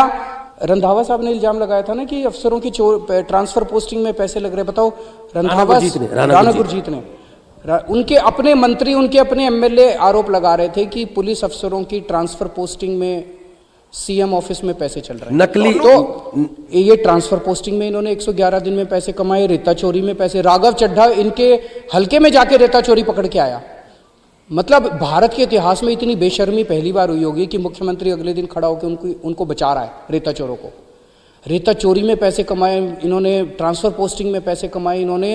कितने पैसे कमाए चन्नी साहब, ये जब भारत पंजाब जानना चाहता है। ਤੁਹਾਨੂੰ ਕਿਉਂ ਲੱਗਦਾ ਹੈ कि ਉਹਨਾਂ ने ये गल कही कि ਤੁਸੀਂ बीजेपी ਨਾਲ मिले हुए हो गुप्त समझौता? आज उनका सबसे बड़ा कंपटीशन जो है वो आम आदमी पार्टी के साथ है पंजाब में। अगर हम सारे सर्वे में नंबर 1 आ रहे हैं तो वो नंबर 2 आ रहे हैं। तो वो जबरदस्ती कीचड़ फेंक रहे हैं हमारे ऊपर, नहीं, जबरदस्ती कीचड़, वो चिपक नहीं रहा कीचड़। आम आदमी पार्टी की सरकार बनी तो क्या चन्नी पर पर्चा होगा? हमें किसी से बदला नहीं लेना। नहीं, हम अगर बदले, इतने एक मिनट, serious एक मिनट, हम बदले की राजनीति करने नहीं आ रहे। लेकिन जिन जिन लोगों ने पंजाब को लूटा है, मैं पंजाब की जनता से जानना चाहता हूं, उनसे पैसा वापस लेना चाहिए नहीं लेना चाहिए? उनको सजा मिलनी चाहिए नहीं मिलनी चाहिए? मेरा किसी व्यक्ति विशेष से कि इसको जेल में डाल देंगे, उसको ये ना, पंजाब को उसका न्याय दिलाएंगे, पिछले 60 साल का न्याय दिलाएंगे। पंजाब का पैसा एक एक नए नए पैसे का हिसाब लेंगे। नहीं, एक मिनट, बराड़ साहब, गौरव जी, ये सवाल अक्सर पूछा जाता है हमसे कि पंजाब पे 3 लाख करोड़ का कर्जा है जी, और पैसा कहाँ से आएगा? कहाँ से आएगा मैं उसको सेकेंडरी करता हूँ। पहले मुझे ये बता दीजिए, ये 3 लाख करोड़ कहाँ पे खर्च हुआ, गया कहाँ ये 3 लाख करोड़? ना तो पंजाब में कोई पिछले 15-20 साल से कोई स्कूल बना, ना कोई यूनिवर्सिटी, ना कोई सड़क बनाई। जितनी सड़कें बनी हैं वो प्राइवेट कंपनियों ने बनाई हैं। ना कोई अस्पताल बना, ना किसी को नौकरी मिली। तो ये 3 लाख करोड़ गया कहाँ? पहले तो ये ढूंढने वाली बात है ना। हाँ, इनके महलों की दीवारें बहुत ऊंची हो गई, इनके 7 स्टार बन गए, इनकी बसों की फ्लीट बढ़ गई हजारों की गिनती में, इनके जो शॉपिंग कम्प्लेक्स बन गए। तो इससे ज़्यादा क्या लापरवाह सरकार हो सकती है कि सर डीजीपी के नकली साइन करके पता नहीं कितनी बदली कर दी। कल दो इंस्पेक्टर पकड़े, मतलब डीजीपी के साइन नकली और पुलिस बदली जा रही है। मतलब इससे ज्यादा सर्कस। मान साहब मेरा यही लोग भी जानना चाਹੁੰਦੇ ਹੋਣਗੇ ਨਾ ਪੰਜਾਬ ਦੇ, ਤੁਸੀਂ ਕਹਿ ਰਹੇ ਹੋ ਕਿ ਮਹਿਲਾਂ ਦੀਆਂ ਦੀਵਾਰਾਂ ਉੱਚੀਆਂ ਹੋ ਗਈਆਂ, 3 ਲੱਖ ਕਰੋੜ ਕਿੱਥੇ ਗਿਆ, ਤੁਹਾਡੇ ਸੀਰੀਅਸ ਐਲੀਗੇਸ਼ਨਸ ਹੈ ਕਿ ਕਰਪਸ਼ਨ ਹੋਈ ਹੈ ਪੋਲੀਟੀਸ਼ੀਅਨਸ ਦੇ ਵੱਲੋਂ, ਤਾਂ ਜੇ ਸਰਕਾਰ ਬਣਦੀ ਹੈ ਤਾਂ ਫਿਰ ਪੈਸਾ ਵਾਪਸ ਆਏਗਾ, ਐਕਸ਼ਨ ਹੋਏਗਾ, ਕਾਰਵਾਈ, ਕੋਈ ਪਰਚਾ, ਕੋਈ ਕਿਵੇਂ, ਮਤਲਬ ਕਿਵੇਂ ਕਢਵਾਉਂਗੇ ਨਾ ਪੈਸਾ ਜੇ ਤੁਹਾਨੂੰ ਲੱਗਦਾ ਕਿ ਕਿਸੇ ਨੇ ਕਿਉਂਕਿ ਰਿਸ਼ਤੇ ਚ ਖਾ ਲਿਆ ਐਲੀਗੇਸ਼ਨ ਤੇ ਪੈਸਾ। ਲੱਗਣਗੇ ਪੋਲੀਟੀਕਲ ਵੈਂਡੇਟੇ ਦੇ। ਆਬਵੀਅਸਲੀ ਜਿਸ ਬੰਦੇ ਤੇ ਵੀ ਕੇਸ ਦਰਜ ਹੁੰਦਾ ਉਹ ਕਹਿੰਦਾ ਇਹ ਗੱਲ ਕਿ ਪੋਲੀਟੀਕਲ ਵੈਂਡੇਟਾ ਹੋ ਰਿਹਾ ਹੈ। पंजाब के एक एक पैसे का हिसाब लेंगे, लेकिन बदले की भावना से नहीं लेंगे, इसको अंदर करना है, उसको ये करना है, वो नहीं होगा। लेकिन जो पंजाब का इन्होंने पैसा लूटा है वो पैसा इनसे वापस लेके स्कूल बनवाएंगे, अस्पताल बनवाएंगे, सड़कें बनवाएंगे, दवा देंगे लोगों को, नशा मुक्त करेंगे, अच्छा शासन देंगे। वो सारा पैसा इन लोगों से वापस लेके, जो अभी भगवंत जी कह रहे थे, जी इनके तो मकानों की दीवारें ऊंची होती गई और लोगों के मकान बिक गए। एक तरफ लोगों के मकान बिक रहे हैं, लोग गिरवी रखते जा रहे हैं, मकान गिरवी रख रख के कनाडा भेज रहे हैं अपने बच्चों को, और दूसरी तरफ ये महल बनाते जा रहे हैं। ये बंद होगा। अब ईमानदार सरकार आएगी, कट्टर ईमानदार सरकार आ गई, पिछला भी हिसाब लेंगे और आगे अच्छा भविष्य बनाएंगे। ਮਾਨ ਸਾਹਿਬ ਕੁਝ ਕਹਿਣਾ ਚਾਹੁੰਦੇ? देखो पंजाब का बजट 1,70,000 करोड़ के लग ਤਕਰੀਬਨ जे ज़्यादा ना करिए ਇਹਦਾ ਪੰਜਵਾਂ ਹਿੱਸਾ ਹੀ ਲਾ ਲਈਏ 20% ਕਰਪਸ਼ਨ 'ਚ ਜਾਂਦਾ ਹੈ, ਤਾਂ 34,000 ਕਰੋੜ 34,000 ਕਰੋੜ ਰੁਪਈਆ ਕੱਲੀ ਕਰਪਸ਼ਨ ਦੀ ਲੀਕੇਜ ਰੋਕ ਕੇ ਖਜ਼ਾਨੇ 'ਚ ਆ ਸਕਦਾ ਹੈ। ਰੇਤੇ ਦਾ ਜਿਹੜਾ ਲੀਕੇਜ ਹੈ ਖਜ਼ਾਨੇ 'ਚ ਆ ਸਕਦੀ ਹੈ ਜੀ, ਤੇ ਜਿਹੜੀ ਟਰਾਂਸਪੋਰਟ ਦੀ ਲੀਕੇਜ ਹੈ ਖਜ਼ਾਨੇ 'ਚ ਆ ਸਕਦੀ ਹੈ। ਅਸੀਂ ਕਰਜ਼ਾ ਉਤਾਰਾਂਗੇ ਵੀ, ਖਜ਼ਾਨਾ ਭਰਾਂਗੇ ਵੀ, ਲੋਕਾਂ ਨੂੰ ਸਹੂਲਤਾਂ ਵੀ ਯਾਨੀ ਦੇਵਾਂਗੇ। ਤੁਸੀਂ ਇਸ ਗੱਲ ਦੇ ਹਾਮੀ ਹੋ ਵੀ ਕਾਰਪੋਰੇਸ਼ਨ ਬਣਨੀਆਂ ਚਾਹੀਦੀ, ਮੈਂ ਕਿਹਾ ਜੀ ਪੰਜਾਬ ਰੇਤ ਦੀ ਹੋਵੇ, ਪੰਜਾਬ ਦੇ ਜਿੰਨੇ ਸੋਰਸਸ ਨੇ ਇਨਕਮ ਦੇ ਉਹ ਸਾਰੇ ਇਹਨਾਂ ਨੇ ਗ੍ਰੈਬ ਕਰ ਰੱਖੇ ਨੇ। ਉਹ ਉਹਨਾਂ ਦਾ ਮੂੰਹ ਜਿਹੜਾ ਲੀਡਰਾਂ ਦੇ ਘਰਾਂ ਵੱਲ ਹੈ, ਉਹ ਸਮਝਣ ਦਾ, ਉਹਦਾ ਮੂੰਹ ਖਜ਼ਾਨੇ ਵੱਲ ਕਰ ਦੋ, ਸਭ ਕੁਝ ਠੀਕ ਹੋ ਜਾਊਗਾ। ਮੈਂ ਉਦਾਹਰਨ ਦੇਣਾ ਦਿੱਲੀ ਦੀ, ਸੀਐਮ ਸਾਹਿਬ ਬੈਠੇ ਨੇ, ਜਿਸ ਵੇਲੇ ਸ਼ੀਲਾ ਦੀਕਸ਼ਤ ਆਪਣੀ ਸਰਕਾਰ ਛੱਡ ਕੇ ਗਏ ਸੀ, ਖਜ਼ਾਨੇ ਦਾ ਉਦੋਂ ਵੀ ਇਹੀ ਹਾਲ ਸੀ ਦਿੱਲੀ ਦਾ, ਸਕੂਲਾਂ ਦਾ ਬਹੁਤ ਬੁਰਾ ਹਾਲ ਸੀ। ਤਾਂ ਇਹਨਾਂ ਨੇ ਸਕੂਲ ਵੀ ਬਣਾਏ, 24,000 ਕਰੋੜ ਦਾ ਬਜਟ ਪੇਸ਼ ਕੀਤਾ ਸੀ, ਪਹਿਲਾ ਬਜਟ ਮਨੀਸ਼ ਸਿਸੋਦੀਆ ਜੀ ਨੇ। ਇਹਨਾਂ ਨੇ ਬਿਜਲੀ 73% ਦਿੱਲੀ ਨੂੰ ਜ਼ੀਰੋ ਬਿੱਲ ਆਉਂਦਾ ਹੈ। ਇਹਨਾਂ ਨੇ ਹਸਪਤਾਲ ਬਣਾਏ, ਮੁਹੱਲਾ ਕਲੀਨਿਕ ਬਣਾਏ, ਟਰੰਪ ਦੀ ਵਾਈਫ ਸਕੂਲ ਦੇਖਣ ਆਉਂਦੀ ਹੈ, ਕਾਫੀ ਐਨਨ ਜਿਹੜੇ ਸੈਕਟਰੀ ਨੇ ਸਾਬਕਾ ਉਹਦੇ UN ਦੇ, ਉਹ ਤਾਰੀਫ ਕਰ ਰਹੇ ਨੇ। ਤੇ ਅਗਲਾ ਬਜਟ ਜਿਹੜਾ ਹੋਣ ਵਾਲਾ ਬਜਟ ਹੈ ਉਹ 69,000 ਕਰੋੜ ਦਾ, ਮਤਲਬ ਡਬਲ ਤੋਂ ਵੀ ਜ਼ਿਆਦਾ ਬਜਟ ਕਰਤਾ। 1 ਰੁਪਈਆ ਕਰਜ਼ਾ ਨਹੀਂ ਚੜ੍ਹਨ ਦਿੱਤਾ ਤੇ ਨਾਲੇ ਸਹੂਲਤਾਂ ਦਿੱਤੀਆਂ ਨੇ। ਇਨਕਮ ਟੈਕਸ ਕਮਿਸ਼ਨਰ ਨੇ, IRS ਅਫਸਰ ਨੇ, ਇਹਨਾਂ ਨੂੰ ਪਤਾ ਪੈਸਾ ਕਿੱਥੋਂ ਲਿਆਉਣਾ ਤੇ ਕਿੱਥੇ ਲਾਉਣਾ। ਇੱਕ ਸਵਾਲ ਬਿਲਕੁਲ ਸ਼ਵੇਤਾ ਦਰਸ਼ਕਾਂ ਦੇ ਵਿੱਚੋਂ ਕੋਈ ਸਵਾਲ ਸਰਬਜੋਤ ਪੁੱਛਣਾ ਚਾਹੁੰਦਾ ਹੋਵੇ? ਹਾਂਜੀ ਥੋੜਾ ਨੇੜੇ ਕਰ ਲਓ ਮਾਈਕ। ਹੈਲੋ ਸਰ, ਮੇਰਾ ਕੁਐਸਚਨ ਐਜੂਕੇਸ਼ਨ ਸਿਸਟਮ ਦੇ ਉੱਤੇ ਹੈ। ਜਿਵੇਂ ਪੰਜਾਬ ਦੀਆਂ ਦੂਜੀਆਂ ਸਿਆਸੀ ਪਾਰਟੀਆਂ ਕੈਨੇਡਾ ਭੇਜਣ ਵਾਸਤੇ ਤੇ ਫ੍ਰੀ ਕੋਰਸ ਕਰਾਉਣ ਦਾ ਕਰਜ਼ਾ ਦੇਣ ਨੂੰ ਕਹਿੰਦੀਆਂ, ਦਿੱਲੀ ਮਾਡਲ 'ਚ ਸਰਕਾਰੀ ਸਕੂਲਾਂ ਦਾ ਲੈਵਲ ਬਹੁਤ ਅੱਛਾ ਹੈ, ਤੇ ਪੰਜਾਬ ਵਾਸਤੇ ਕੀ ਰੋਡ ਮੈਪ ਹੈ? ਬਿਲਕੁਲ ਸਹੀ ਗੱਲ ਤੁਸੀਂ ਦੱਸੀ। ਮੈਂ ਬਹੁਤ ਉਸ ਦਿਨ ਮੈਨੂੰ ਹੈਰਾਨਗੀ ਹੋਈ, ਦੁੱਖ ਵੀ ਹੋਇਆ ਜਿਸ ਵੇਲੇ ਸੁਖਬੀਰ ਬਾਦਲ ਜੀ ਨੇ ਕਿਹਾ ਸਟੇਜ ਤੇ ਕਿ ਅਸੀਂ ਬਾਹਰਲੇ ਮੁਲਕਾਂ ਦੇ ਵਿੱਚ ਬੱਚਿਆਂ ਨੂੰ ਪੜ੍ਹਨ ਵਾਸਤੇ 10-10 ਲੱਖ ਦਾ ਕਰਜ਼ਾ ਦਿਆ ਕਰਾਂਗੇ ਕਿ ਤੁਸੀਂ ਚਲੇ ਜਾਓ ਇੱਥੋਂ। ਇੱਥੇ ਨਹੀਂ ਰੱਖਣੇ, ਇੱਥੇ ਨੌਕਰੀ ਦੇਣ ਦਾ ਵਾਅਦਾ ਨਹੀਂ ਕਰਨਾ, ਬਾਹਰ ਭੇਜਣੇ ਨੇ। ਅਸੀਂ ਉਲਟਾ ਕਹਿ ਰਹੇ ਹਾਂ, ਇਹਨੂੰ ਬ੍ਰੇਨ ਡਰੇਨ ਕਹਿ ਰਹੇ ਹਾਂ। ਨਾਲ ਤਾਂ ਇੱਕ ਬਹੁਤ ਵਧੀਆ ਦਿਮਾਗ ਜਾਂਦਾ ਇੱਥੋਂ, ਤੇ ਨਾਲ ਘੱਟੋ ਘੱਟ 20-25 ਲੱਖ ਰੁਪਈਆ ਤਾਂ ਨਾਲ ਹੀ ਲੈ ਕੇ ਜਾਂਦਾ ਹੈ। 2 ਸਾਲਾਂ ਬਾਅਦ ਸਾਰਾ ਪਰਿਵਾਰ ਜਾਂਦਾ ਹੈ ਤੇ ਘਰ ਨੂੰ ਜਿੰਦਾ ਲੱਗ ਜਾਂਦਾ ਹੈ। ਸੋ ਅਸੀਂ ਗੁਰੂ ਨਾਨਕ ਦੇਵ ਜੀ ਦੀ ਧਰਤੀ, ਸ਼ਹੀਦ ਆਜ਼ਮ ਭਗਤ ਸਿੰਘ ਹੋਰਾਂ ਦੀ ਧਰਤੀ, ਅਸੀਂ ਪੀਰਾਂ ਫਕੀਰਾਂ ਦੀ ਧਰਤੀ ਜਿਹੜੀ ਹੈ ਉਹਨੂੰ ਛੱਡ ਕੇ ਭੱਜ ਰਹੇ ਹਾਂ। ਕਿਉਂ? ਕਿਉਂਕਿ ਕੋਈ ਅੱਗੇ ਨਜ਼ਰ ਨਹੀਂ ਆ ਰਿਹਾ ਕੁਛ। ਅਸੀਂ ਜਿਹੜਾ ਯੂਥ ਹੈ ਉਹਨੂੰ ਜੌਬ ਸੀਕਰਸ ਨਹੀਂ, ਜੌਬ ਪ੍ਰੋਵਾਈਡਰਸ ਬਣਾਵਾਂਗੇ। ਨੌਕਰੀਆਂ ਮੰਗਣ ਵਾਲੇ ਨਹੀਂ, ਨੌਕਰੀਆਂ ਦੇਣ ਵਾਲੇ ਬਣਾਵਾਂਗੇ। ਇੱਥੇ ਉਹਨਾਂ ਨੂੰ ਡਿਗਰੀ ਮੁਤਾਬਕ ਕੰਮ ਮਿਲੇ। ਇੱਕ ਗੌਰਵ ਜੀ, ਇੱਕ PN ਦੀ ਪੋਸਟ ਨਿਕਲੀ ਸਰ, 10ਵੀਂ ਪਾਸ ਮੈਟ੍ਰਿਕ ਉਹਦੀ ਮਿਨੀਮਮ ਕੁਆਲੀਫਿਕੇਸ਼ਨ ਸੀ, ਇੱਕ ਵੀ ਮੈਟ੍ਰਿਕ ਵਾਲੇ ਨਹੀਂ ਅਲਾਉ ਕੀਤਾ ਅਪਲਾਈ। MBA PhD ਇਸ ਲੈਵਲ ਤੇ ਪੜ੍ਹ ਕੇ ਅਸੀਂ ਇਸ ਲੈਵਲ ਦੀਆਂ ਨੌਕਰੀਆਂ, ਮੈਂਟਲੀ ਟੌਰਚਰ ਨਹੀਂ ਹੋਵਾਂਗੇ। ਨੌਕਰੀ ਡਿਗਰੀ ਮੁਤਾਬਕ ਮਿਲੂਗੀ, ਇੱਥੇ ਹੀ ਮਿਲੂਗੀ, ਤੇ ਉਹ 4-10 ਬੰਦਿਆਂ ਨੂੰ ਹੋਰ ਵੀ ਕੰਮ ਦੇਊਗਾ, ਆਪਣੇ ਪਰਿਵਾਰ ਨਾਲ ਰੋਟੀ ਖਾਊਗਾ, ਕਿਤੇ 7 ਸਮੁੰਦਰੋਂ ਪਾਰ ਧੱਕੇ ਖਾਣ ਦੀ ਲੋੜ ਨਹੀਂ ਪੈਣੀ। ਪੰਜਾਬ ਦੇ ਇਸ਼ੂਜ਼ ਦੇ ਉੱਪਰ ਹੀ ਇਨਫੈਕਟ ਸਕੂਲਾਂ ਦੇ ਨਾਲ ਮੈਂ ਜੁੜਿਆ ਸਵਾਲ। ਇੱਕ ਤਾਂ ਜੀਓਗ੍ਰਾਫੀਕਲੀ ਕਹਿ ਰਹੇ ਹਾਂ ਕਿ ਪੰਜਾਬ ਔਰ ਦਿੱਲੀ ਨੂੰ ਤੁਸੀਂ ਕੰਪੇਅਰ ਨਹੀਂ ਕਰ ਸਕਦੇ, ਇਹ ਆਪੋਜੀਸ਼ਨ ਚਾਹੇ ਕਾਂਗਰਸ ਹੋਵੇ, ਬੀਜੇਪੀ ਹੋਵੇ ਜਾਂ ਅਕਾਲੀ ਦਲ ਹੋਵੇ, ਇਹ ਕਹਿੰਦਾ ਹੈ। ਉਹ ਕਹਿੰਦੇ ਨੇ ਕਿ ਪੰਜਾਬ ਦੇ ਵਿੱਚ ਕਰੀਬ 19,000 ਸਕੂਲ ਨੇ, ਇੱਥੇ 13,000 ਪਿੰਡ ਨੇ। ਦਿੱਲੀ ਦੇ ਵਿੱਚ ਤਾਂ ਸਕੂਲਾਂ ਦੀ ਗਿਣਤੀ ਬਹੁਤ ਘੱਟ ਹੈ ਕਿ ਤੁਸੀਂ ਦਿੱਲੀ ਦੇ ਸਕੂਲ ਬਣਾ ਦਿੱਤੇ, ਜੇ ਤੁਸੀਂ ਅੱਜ ਪੰਜਾਬ ਦੇ ਨਾਲ ਕੰਪੇਅਰ ਕਰਦੇ ਹੋ ਨਹੀਂ ਹੋ ਸਕਦਾ। ਕਿਵੇਂ ਕੀ ਤੁਹਾਨੂੰ ਲੱਗਦਾ ਕੋਈ डिफरेंस है सर? जी, दिल्ली में 2000 स्कूल है, हाँ जी, जिसको 2000 स्कूल ठीक करने आते हैं वो 19,000 भी कर देगा। तुम लोगों से तो 5 स्कूल भी ठीक नहीं हुए 70 साल में।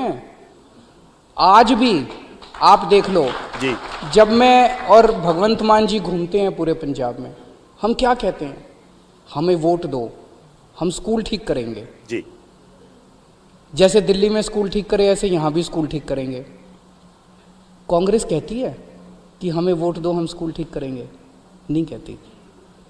बादल साहब कहते हैं कि हमें वोट दो, स्कूल ठीक करेंगे? नहीं कहते। जब उन्होंने इतने सालों में ठीक नहीं करे, 19 साल तक बादल परिवार की सरकार थी, 26 साल तक कांग्रेस की सरकार थी, उन्होंने 5 स्कूल ठीक नहीं करे 19 साल में बादलों ने। 26 साल में कांग्रेस ने 5 स्कूल ठीक नहीं करे, हमने तो 5 साल में 2000 स्कूल ठीक कर दिए। तो पंजाब में 5 साल में 19,000 स्कूल भी ठीक कर देंगे, पहली चीज़। दूसरी चीज़ मैं आपको बता दूं, जैसे मैं एक आदमी आया अभी थोड़े दिन पहले मेरे पास, एससी भाईचारे का था जी, तो मैंने उनसे पूछा कि किसको वोट दोगे? बोले जी आपको। मैंने कहा क्यों? जी, चन्नी साहब तो कहते हैं कि मैं भी एससी भाईचारे का हूँ, सारे एससी भाईचारे वाले मेरे को वोट दो। जी, कहते हैं साहब आपने स्कूल जिस तरह से ठीक कर दिए ना, अगर हमारे पंजाब के स्कूल अच्छे हो गए तो हमारा भविष्य सुधर जाएगा। और स्कूल केवल आपको ही ठीक करने आते हैं, इनको ठीक करने नहीं आते। तो मैं वोट तो आपको ही दूंगा। और कहता है हमारे इलाके में सारे एससी भाईचारे के लोग आप ही को वोट दे रहे हैं क्योंकि वो अपने बच्चों का भविष्य बनाना चाहते हैं। आप पंजाब का भविष्य बनाओगे। ਪਰ ਤੁਸੀਂ ਸਕੂਲਾਂ ਦੇ ਨਾਲ ਹੀ ਚਲੋ ਇਹ ਗੱਲ ਜੁੜ ਕੇ ਆ ਗਈ। ਵੈਸੇ ਸੈਪਰੇਟ ਕੁਐਸਚਨ ਸੀ ਮੈਂ ਪੁੱਛਣਾ ਚਾਹ ਰਿਹਾ ਸੀ, ਤੁਸੀਂ ਛੇੜ ਲਿਆ ਤਾਂ ਆਪਾਂ ਇਸ ਨੂੰ ਥੋੜਾ ਜਿਹਾ ਅੱਗੇ ਵਧਾ ਲੈਂਦੇ ਆ। ਤੁਹਾਨੂੰ ਕੀ ਲੱਗਦਾ ਜਦੋਂ ਚਰਚਾ ਹੁੰਦੀ ਹੈ ਪੰਜਾਬ 'ਚ ਅੱਜ ਕੱਲ੍ਹ ਕਿ Hindu vote bank, SC vote bank, Sikh ਚਿਹਰਾ, ਜੇ ਵੱਖ-ਵੱਖ ਪਾਰਟੀਆਂ ਦੇ ਕਿਸੇ ਦਾ ਵੀ ਚਿਹਰਾ ਹੋਵੇ, ਤੁਸੀਂ ਮੰਨਦੇ ਹੋ ਕਿ ਇਸ ਤਰੀਕੇ ਨਾਲ ਵੰਡੀਆਂ ਹੋਈਆਂ ਚੀਜ਼ਾਂ ਇਹ ਹੈ ਨੇ ਔਰ ਇਹਨਾਂ ਦਾ ਇਲੈਕਸ਼ਨ ਦੇ ਵਿੱਚ ਅਸਰ ਹੁੰਦਾ ਹੈ ਜਾਂ ਹੋਏਗਾ? मैं 2022 सबको कहना चाहता हूँ, जी, ये पार्टियां आपको बांटती हैं। एक पार्टी कहती है कि फलाना फलाना सिख हमारा जी, वोट बैंक, दूसरी पार्टी कहती है हिंदू हमारा वोट बैंक, तीसरी पार्टी कहती है एससी हमारा वोट बैंक। हमारा 3 करोड़ पंजाबी हमारा वोट बैंक है। हिंदू भी हमारा वोट बैंक है, एससी भी हमारा वोट बैंक है, पंजाबी भी हमारा वोट बैंक है। हम स्कूल ठीक करेंगे, उसमें हिंदुओं के बच्चे भी जाएंगे, उसमें सिखों के बच्चे भी जाएंगे, उसमें एससी के बच्चे भी जाएंगे, उसमें गरीब के बच्चे भी जाएंगे, उसमें अमीर के बच्चे भी जाएंगे, उसमें इस जाति के बच्चे भी जाएंगे, उस जाति के बच्चे भी जाएंगे, क्रिश्चियन भी जाएंगे, जैन भी जाएंगे। हर धर्म के बच्चों के लिए काम करेंगे हम, पंजाब के भविष्य के लिए काम करेंगे हम लोग। ਚਲੋ ਇੱਕ ਆਡੀਅנס ਤੋਂ ਸਵਾਲ ਅਸੀਂ ਲੈਨੇ ਆ। सर मेरा सवाल ये है कि मैं एक मुख्यमंत्री के हलके से हूँ, एक छोटे से गांव से हूँ। हमारे गांव में ना एक अस्पताल नहीं है। चमकौर साहब से? हाँ जी, हाँ जी, गांव से हूँ। हमारे अस्पताल तो है पर लेकिन उसमें सुविधा कोई नहीं है। तो अगर कोई बीमार हो जाए, बुजुर्ग बीमार हो जाए या कोई महिला प्रेग्नेंट हो, उसको लेकर जाना हो और शहर में जाना पड़ता है। गांव में कोई है नहीं, उसका सुविधा केंद्र नहीं है, अच्छे से नहीं है। अगर है तो उसमें कोई दवाई नहीं मिलती। तो आप आम आदमी पार्टी उसके लिए क्या सुविधा लेकर आ सकती है? चमकौर साहब से चन्नी साहब 2007 से एमएलए हैं। Thank you. 2007 से 15 साल हो गए। 15 साल में जो शख्स एक हल्का ठीक नहीं कर सका 15 साल में, वो पंजाब कैसे ठीक करेगा? एक गांव के, मैं तो नहीं बोला, ये तो खुद ही बोल रही हैं कि उस गांव, उस पिंड के अंदर एक दवाखाना नहीं है, एक अस्पताल नहीं है, एक डिस्पेंसरी नहीं है। तो बहन जी आप दिल्ली गए हो कभी? माइक दिल्ली गए हो? माइक दे दो। हाँ सर, दिल्ली तो गए हैं पर अस्पताल नहीं देखे मैंने कभी। वो वाले अभी यूट्यूब पर मैंने देखा है, सभी कुछ देखा है। मोहल्ला क्लिनिक खोले हमने वहाँ पे। हाँ जी सर। मोहल्ला क्लिनिक में क्या होता है कि 2-3 कमरे का एक छोटा सा अस्पताल होता है, उसमें डॉक्टर बैठते हैं, सारी दवाइयाँ मुफ्त होती हैं, डॉक्टर मुफ्त होता है। तो जितनी भी छोटी छोटी बीमारियाँ हैं सर्दी जुकाम बुखार ये वो जितनी भी बीमारियां हैं उनका सारा इलाज मोहल्ला क्लिनिक में होता है। तो एक तो हम पंजाब में पिंड क्लिनिक खोलेंगे, वैसे जैसे वहाँ मोहल्ला क्लिनिक है, यहाँ पे हर पिंड में एक एक क्लिनिक खोलेंगे और हर वार्ड में एक एक क्लिनिक शहर में। तो 16,000 मोहल्ला क्लिनिक और पिंड क्लिनिक खोलेंगे। दूसरा उसके ऊपर फिर एक पॉली क्लिनिक होता है दिल्ली में, अभी हमने बनाए हैं, उसमें 8 किस्म के डॉक्टर बैठते हैं। गायनी का अलग होता है, बच्चों का अलग होता है, अलग अलग किस्म के 8 किस्म के डॉक्टर होते हैं। वो खोलेंगे हम लोग ब्लॉक लेवल पे, और उसके बाद बड़े बड़े अस्पताल होंगे उनको ठीक करेंगे। तो दिल्ली में ये सब छोड़ो, कितने क्लिनिक खोलेंगे उससे आपको क्या लेना देना। हाँ जी सर। एक गारंटी दे रहे हैं हम लोग। जी सर। अभी तक तो मैं कहता था केजरीवाल की गारंटी, अब केजरीवाल और भगवंत मान की गारंटी दे रहे हैं। तो दिल्ली में हमने 2 करोड़ दिल्ली वालों को गारंटी दी है कि अगर आपके घर में कोई बीमार हुआ उसका सारा इलाज, अच्छा इलाज मुफ्त देगी सरकार। Thank you. वो 3 करोड़ पंजाबियों को भी आज हम गारंटी दे रहे हैं। सरकार बनेगी, समय लगेगा, ऐसा नहीं कि आज बनेगी और कल हो जाएगा, 2 साल 3 साल, लेकिन अगले चुनाव के पहले पहले आपको पंजाब के अंदर इतनी शानदार अस्पताल, मोहल्ला क्लिनिक और इसकी व्यवस्था मिलेगी। और अगर हम ना करें तो अगली बार वोट मत देना हमको। Thank you sir. सही कहा मैंने। बिल्कुल सही, मान साहब बिल्कुल सही है। ਅਰਵਿੰਦ ਜੀ, ਇਹਨਾਂ ਚੀਜ਼ਾਂ ਨੂੰ ਲੈ ਕੇ ਜਦੋਂ ਵੀ ਪੰਜਾਬ ਦੇ ਵਿੱਚ ਤੁਸੀਂ ਇਹਨਾਂ ਚੀਜ਼ਾਂ ਦਾ ਜ਼ਿਕਰ ਕਰਦੇ ਹੋ ਜਾਂ ਇਸ ਤਰੀਕੇ ਦੇ ਐਲਾਨ ਹੁੰਦੇ ਆ ਤਾਂ ਤੁਹਾਨੂੰ ਇਹ ਸਵਾਲ ਵਾਪਸ ਪੁੱਛਿਆ ਜਾਂਦਾ ਹੈ ਕਿ ਤੁਸੀਂ ਦਿੱਲੀ ਦੇ ਵਿੱਚ ਫੋਰ ਐਗਜ਼ਾਮਪਲ ਜਿਹੜੀਆਂ ਪਿਛਲੇ ਦਿਨੀ ਤੁਸੀਂ ਗਰੰਟੀਆਂ ਦਿੱਤੀਆਂ ਮਹਿਲਾਵਾਂ ਨੂੰ ਇੰਨੇ ਪੈਸੇ ਦੇਵਾਂਗੇ, ਉਹਨਾਂ ਨੇ ਕਿਹਾ ਕਿ ਪਹਿਲਾਂ ਤੁਸੀਂ ਦਿੱਲੀ 'ਚ ਲਾਗੂ ਕਰੋ, ਇੱਥੇ ਆ ਕੇ ਤੁਸੀਂ ਐਲਾਨ ਕਰ ਰਹੇ ਹੋ ਪਰ ਉੱਤੇ ਤੁਸੀਂ ਤੁਹਾਡੀ ਸਰਕਾਰ ਹੈ, ਤੁਸੀਂ ਕਰ ਸਕਦੇ ਹੋ। ਉਹਦਾ ਕੀ ਜਵਾਬ ਹੈ? तो हमने दिल्ली में स्कूल अच्छे करे जी कर सकते हैं, यहाँ पे दिल्ली में अस्पताल अच्छे करे जी कर सकते हैं, यहाँ पे दिल्ली में बिजली अच्छी करी, 24 घंटे यहाँ भी कर सकते हैं जी। दिल्ली में बिजली फ्री कर दी, यहाँ भी कर सकते हैं। तो दिल्ली में बहुत सारे काम करे वो यहाँ कर सकते हैं। अब कई सारे काम पंजाब में पहली बार करेंगे, वो फिर दिल्ली लेके जाएंगे। क्योंकि रिवर्स हो गए जी भाई गौरव जी जी जी आज एक चीज बस मैं कहना आज दिल्ली मॉडल पूरे देश के अंदर चर्चा हो रही है। जी कल भगवंत मान एक पंजाब मॉडल बनाएगा जिसकी पूरी दुनिया के अंदर चर्चा होगी। क्योंकि मैं यही गल कहना चाहता सी जो अरविंद जी ने कही है, पंजाब एक फुल स्टेट है, फ्री स्टेट है, इत्थे ज़्यादा काम कर सकते हैं। दिल्ली च तो काफ़ी दिक्कतां ने, LG ਉੱਥੇ ਸੀਮਿਤ ਪਾਵਰਸ ਨੇ ਤੁਹਾਡੇ ਕੋਲ। DDA भी एक सरकार है, MCD भी एक सरकार है, LG भी एक सरकार है, बल्कि ਹੁਣ ਤਾਂ लोक सभा च पास करा लिया कि सरकार का मतलब LG है, ठीक है ना, चुने हुए बंदियां का उन्होंने मजाक उड़ाया। सो पंजाब तो बहुत वड्डा मॉडल बन सकता है। ठीक है। प्रोफैसर मोहन सिंह ने कहा जी कि भारत है बांग मुंदरी विच नग पंजाब दा, नग तो बिना मुंदरी जचदी नहीं। हुण नग दा की हाल कर रखिया सारिਆਂ ਨੂੰ पता है, किते 1 नंबर ते हुंदे सी, किते पंजाब फौज दे विच भर्ती होण लई फौज के जरनैलों लिए मशहूर, छिंजां लिए मशहूर, कबड्डियां लिए मशहूर, गिद्धियां भंगड़ियां लिए मशहूर, कुर्बानियां लिए, ठीक है ना। अज असी बाहरले मुल्क भजन लई सब तो वध बीजे पंजाबियां नूं है जी। अज जिहड़े नौजवान है वो धरने, कोई टैंकी ते चढ़िया बैठा है, कोई टावर ते चढ़िया बैठा है। सो ये पंजाब नहीं हैगा। पंजाब बहुत उदास है अज दी डेट च, इन्ना उदास पंजाब कदे नहीं देखिया सी। पंजाबी हसमुख ने पर आपां रंगला पंजाब बनाउणा है। मैं तीसरी चीज़ ते भी आ रहा अरविंद जी, 2 चीज़ों का तुसीं जिक्र किया, हैल्थ, एजुकेशन। कोई भी व्यक्ति जिहड़ा टैक्स भरदा है, मैं टैक्स भरदा, मैं 3 चीज़ां सरकार तो एक्सपैक्ट करूँगा, हैल्थ, एजुकेशन ते सोशल सिक्योरिटी। तीसरी चीज़ ते मैं आ रहा कि सोशल सिक्योरिटी जिहड़ी है इस वेले कहा जाता है कि हिंदू भाईचारा, जे मैं पर्टिकुलरली जिक्र करा कि बहुत बार इनसिक्योरिटी पिछले समय च ऐसियां घटनावां होईयां ਜਦੋਂ ਇਲੈਕਸ਼ਨਸ ਦੇ ਨੇੜੇ ਆ ਕੇ ਐਸੇ ਇਨਸੀਡੈਂਟਸ ਹੁੰਦੇ ਨੇ। ਹੁਣ ਲੁਧਿਆਣਾ ਦੇ ਵਿੱਚ ਬਲਾਸਟ ਹੋਇਆ, ਉਹਦੇ ਨਾਲ ਕਿਸੇ ਨਾ ਕਿਸੇ ਵਰਗ ਦੇ ਵਿੱਚ ਇਨਸਿਕਿਉਰਿਟੀ ਹੁੰਦੀ ਹੈ ਆਪਣੀ ਸੋਸ਼ਲ ਸਿਕਿਉਰਿਟੀ ਨੂੰ ਲੈ ਕੇ। ਉਸ ਚੀਜ਼ ਨੂੰ ਕਿਵੇਂ ਅਸ਼ੋਰ ਕਰੋਗੇ ਜਾਂ ਅੱਜ ਦੀ ਡੇਟ 'ਚ ਤੁਸੀਂ ਕਿਸ ਤਰੀਕੇ ਨਾਲ ਮੌਜੂਦਾ ਮਾਹੌਲ ਦੇਖ ਰਹੇ ਹੋ ਔਰ ਇਸ ਨੂੰ ਬਦਲਣ ਦੀ ਜ਼ਰੂਰਤ ਹੈ, ਜਿਵੇਂ ਭਗਵਾਨ ਜੀ ਗੱਲ ਕਰ ਰਹੇ। पिछली बार जब चुनाव हुए थे तो उस वक्त बेअदबी के मामलों का बहुत ज़्यादा जिक्र था जी, पर गाड़ी के अंदर जो हुआ था, और कैप्टन साहब ने, कांग्रेस वालों ने गुटखे की सौं खाई थी, गुटका साहब जी की, कि हमारी सरकार अगर बनेगी तो हम 1 महीने के अंदर, 2 महीने के अंदर दोषियों को सज़ा देंगे। 5 साल हो गए इन्होंने सज़ा नहीं दी। अगर उस वक्त इन्होंने उनको सख्त सज़ा दे दी होती। जी क्यों नहीं दे रहे सज़ा? क्योंकि जो मास्टरमाइंड है उस पूरे इंसिडेंट के, वो बहुत बड़े पॉलिटिकल लोग हैं और वो मिले हुए हैं सारे, ऊपर कांग्रेस और ये सारे मिले हुए हैं, ये सज़ा देना नहीं चाहते, इसीलिए ये वारदातें बढ़ रही हैं।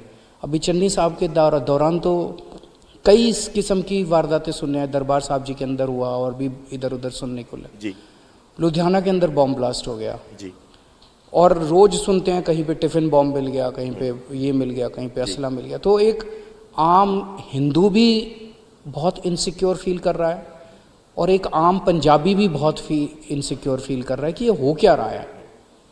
मैं पंजाब के लोगों को आश्वासन विश्वास दिलाना चाहता हूँ, भगवंत मान जी भी अभी इस पे बोलेंगे, कि आम आदमी पार्टी की सरकार बनेगी, हमारी किसी से सेटिंग नहीं है, ये सारे हमसे नफरत करते हैं। पंजाब के एक एक पंजाबी को, चाहे वो हिंदू हो, चाहे वो सिख हो, चाहे वो क्रिश्चियन हो, चाहे वो जैन हो, चाहे वो मुस्लिम हो, कोई भी हो, उसकी पर्सनल सिक्योरिटी की, उसके घर की, उसके फैमिली की, उसके व्यापार की सिक्योरिटी की जिम्मेदारी पंजाब सरकार की होगी। आपको पूरी तरह से हम आश्वस्त करते हैं। इन सारे दोषियों को आप 2-4 मामलों में कड़ी सज़ा दे दो, मैसेज चला जाता है यार अब पंजाब सरकार बदल गई है, अब नई सरकार आ गई है, अब नहीं चलने वाला। ये सारे अपने घर में जाके बैठ जाते हैं। बिल्कुल, क्योंकि मान साहब पता की है, देखो कोई भी व्यक्ति पंजाब ਦੇ ਵਿੱਚ ਅੱਜ ਦੀ ਡੇਟ 'ਚ ਸਰਦਾ ਪੁੱਜਦਾ ਵੀ ਹੈਗਾ ਜਾਂ ਕਿਸੇ ਦਾ ਬਿਜ਼ਨਸ ਚੰਗਾ ਹੈ, ਉਹ ਡਿਸਕਲੋਜ਼ ਕਰਨ ਤੋਂ ਡਰਦੇ ਹੈ। ਕਿਸੇ ਨੇ ਕੋਈ ਸੌਦਾ ਕੀਤਾ, ਗੁਆਂਢ 'ਚ ਵੀ ਨਹੀਂ ਬੰਦਾ ਦੱਸਦਾ ਕਿ ਪਤਾ ਨਹੀਂ ਖਬਰ ਕਿੱਥੇ ਚਲੀ ਜਾਵੇ ਤੇ ਗੈਂਗਸਟਰਾਂ ਦੀ ਨਾ ਰੰਗਦਾਰੀ ਲਈ ਕਾਲ ਆ ਜੇ। ਇਸ ਤਰੀਕੇ ਦੀ ਜਿਹੜਾ ਡਰ ਹੈ ਨਾ ਉਹ ਬਹੁਤ ਲੋਕਾਂ ਦੇ ਵਿੱਚ। ਦੇਖੋ ਭਾਈਚਾਰਕ ਸਾਂਝ ਜਿਹੜੀ ਪੰਜਾਬ ਦੀ ਉਹ ਬਹੁਤ ਮਜ਼ਬੂਤ ਹੈ, ਸੋਸ਼ਲ ਬੌਂਡਿੰਗ ਬਹੁਤ ਮਜ਼ਬੂਤ ਹੈ। ਇਸ ਤੋਂ ਪਹਿਲਾਂ ਬਹੁਤ ਸਾਰੀਆਂ ਕੋਸ਼ਿਸ਼ਾਂ ਕੀਤੀਆਂ ਗਈਆਂ, ਨਫ਼ਰਤ ਦੇ ਬੀਜ ਬੀਜੇ ਗਏ ਕਿ ਐਂ ਹੋ ਜਾਏ ਪਰ ਨਹੀਂ ਹੋਇਆ।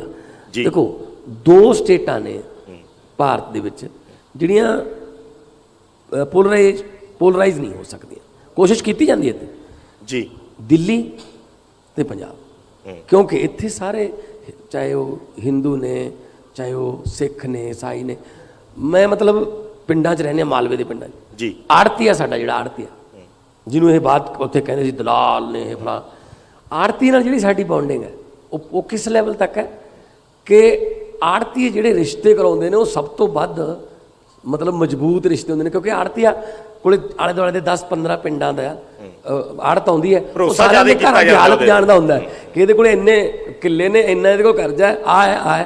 ਸੋ ਆੜਤੀਆ ਜਦੋਂ ਘਰੇ ਆਉਂਦਾ ਵਿਆਹ ਸ਼ਾਦੀ ਵੇਲੇ ਸਪੈਸ਼ਲ ਇੱਕ ਚਾਦਰ ਵਿਛਾ ਦਿੱਤੀ ਜਾਂਦੀ ਹੈ ਮੰਜੇ ਤੇ, ਆੜਤੀਆ ਸਾਹਿਬ ਆਏ ਨੇ, ਹੈ ਨਾ, ਲਾਲਾ ਜੀ ਆਏ ਨੇ, ਸੇਠ ਜੀ ਆਏ ਨੇ।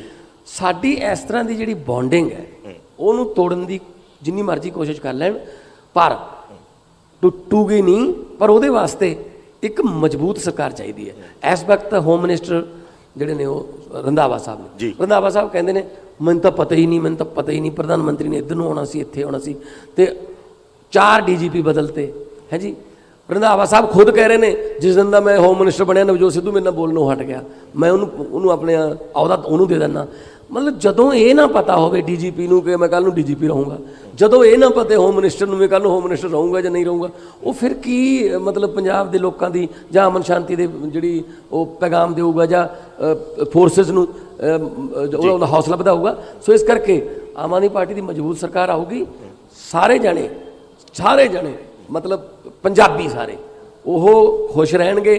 ਸਭ ਦੇ ਚੁੱਲ੍ਹਿਆਂ ਦੀ ਅੱਗ ਜਿਹੜੀ ਹੈ ਉਹ ਅੱਗ ਜਲੂਗੀ। ਸਭ ਦੇ ਗਿੱਧੇ ਭੰਗੜੇ ਜਿਹੜਾ ਕਹਿੰਦੇ ਸੀ ਨਾ ਕਿ ਮਾਰਦਾ ਦਮਾਮੇ ਜੱਟ ਮੇਲੇ ਆ ਗਿਆ, ਉਹ ਦਮਾਮੇ ਦੁਬਾਰਾ ਵਜਾਉਣ। ਇੱਕ ਬਹੁਤ ਸਲੋਗਨ ਪਿਛਲੇ ਦਿਨਾਂ ਦੇ ਵਿੱਚ ਰਿਹਾ, ਇੱਕ ਮੌਕਾ ਕੇਜਰੀਵਾਲ। ਵਿਰੋਧੀ ਇਸ ਦੇ ਉੱਤੇ ਬਹੁਤ ਸਵਾਲ ਚੁੱਕਦੇ ਆ।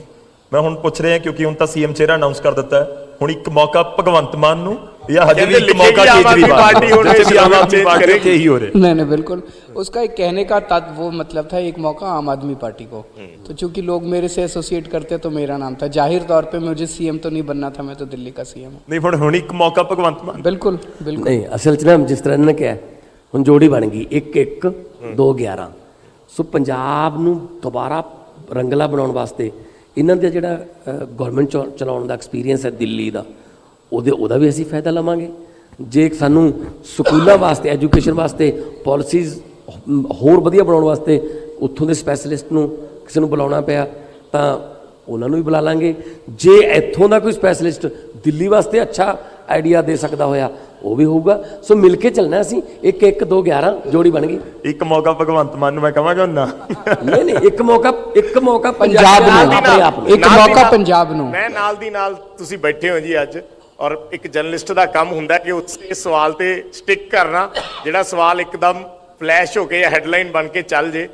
ਚੋਣ ਕਿੱਥੋਂ ਲੜ ਰਹੇ ਨੇ ਭਗਵੰਤ ਮਾਨ, ਇਹ ਵੀ ਦੱਸ ਦਿਓ ਸਾਰੇ ਮੈਂ ਬੈਠੇ ਥੋੜਾ ਜਿਹਾ ਹੋਰ ਅਪਡੇਟ ਕਰਕੇ ਪੁੱਛ ਲੈਣਾ। ਮਾਨ ਸਾਹਿਬ ਧੂਰੀ ਤੋਂ ਪਰਚਾ ਕਿਦਨ ਭਰ ਰਹੇ?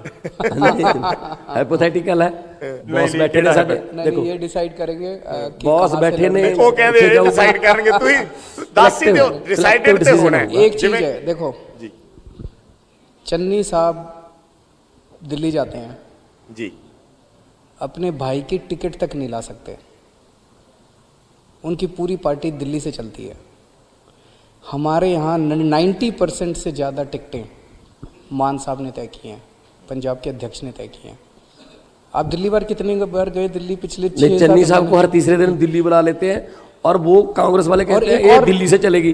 अगर कोई यहाँ प्रॉब्लम हो पंजाब की तो ये दिल्ली से यहाँ आते हैं। मैं मुझे तो कहीं तलब नहीं एक किया और गया कभी। मैं जी कैप्टन साहब, मैं देखता था कैप्टन साहब दिल्ली जाते थे, 3-3 4-4 दिन तक सोनिया गांधी जी से मिलने के लिए दिल्ली में बैठ के इंतजार करते रहते थे, वापस आ जाते खाली वापस आ जाए। ये कैप्टन साहब की इंसल्ट नहीं है, ये पूरे पंजाब की इंसल्ट है। वो पंजाब के मुख्यमंत्री थे, पंजाब का मुख्यमंत्री दिल्ली जाए और अपने पार्टी के अध्यक्ष से मिलने के लिए 3 दिन इंतजार करे और वापस आना पड़े, ये पंजाब की इंसल्ट है।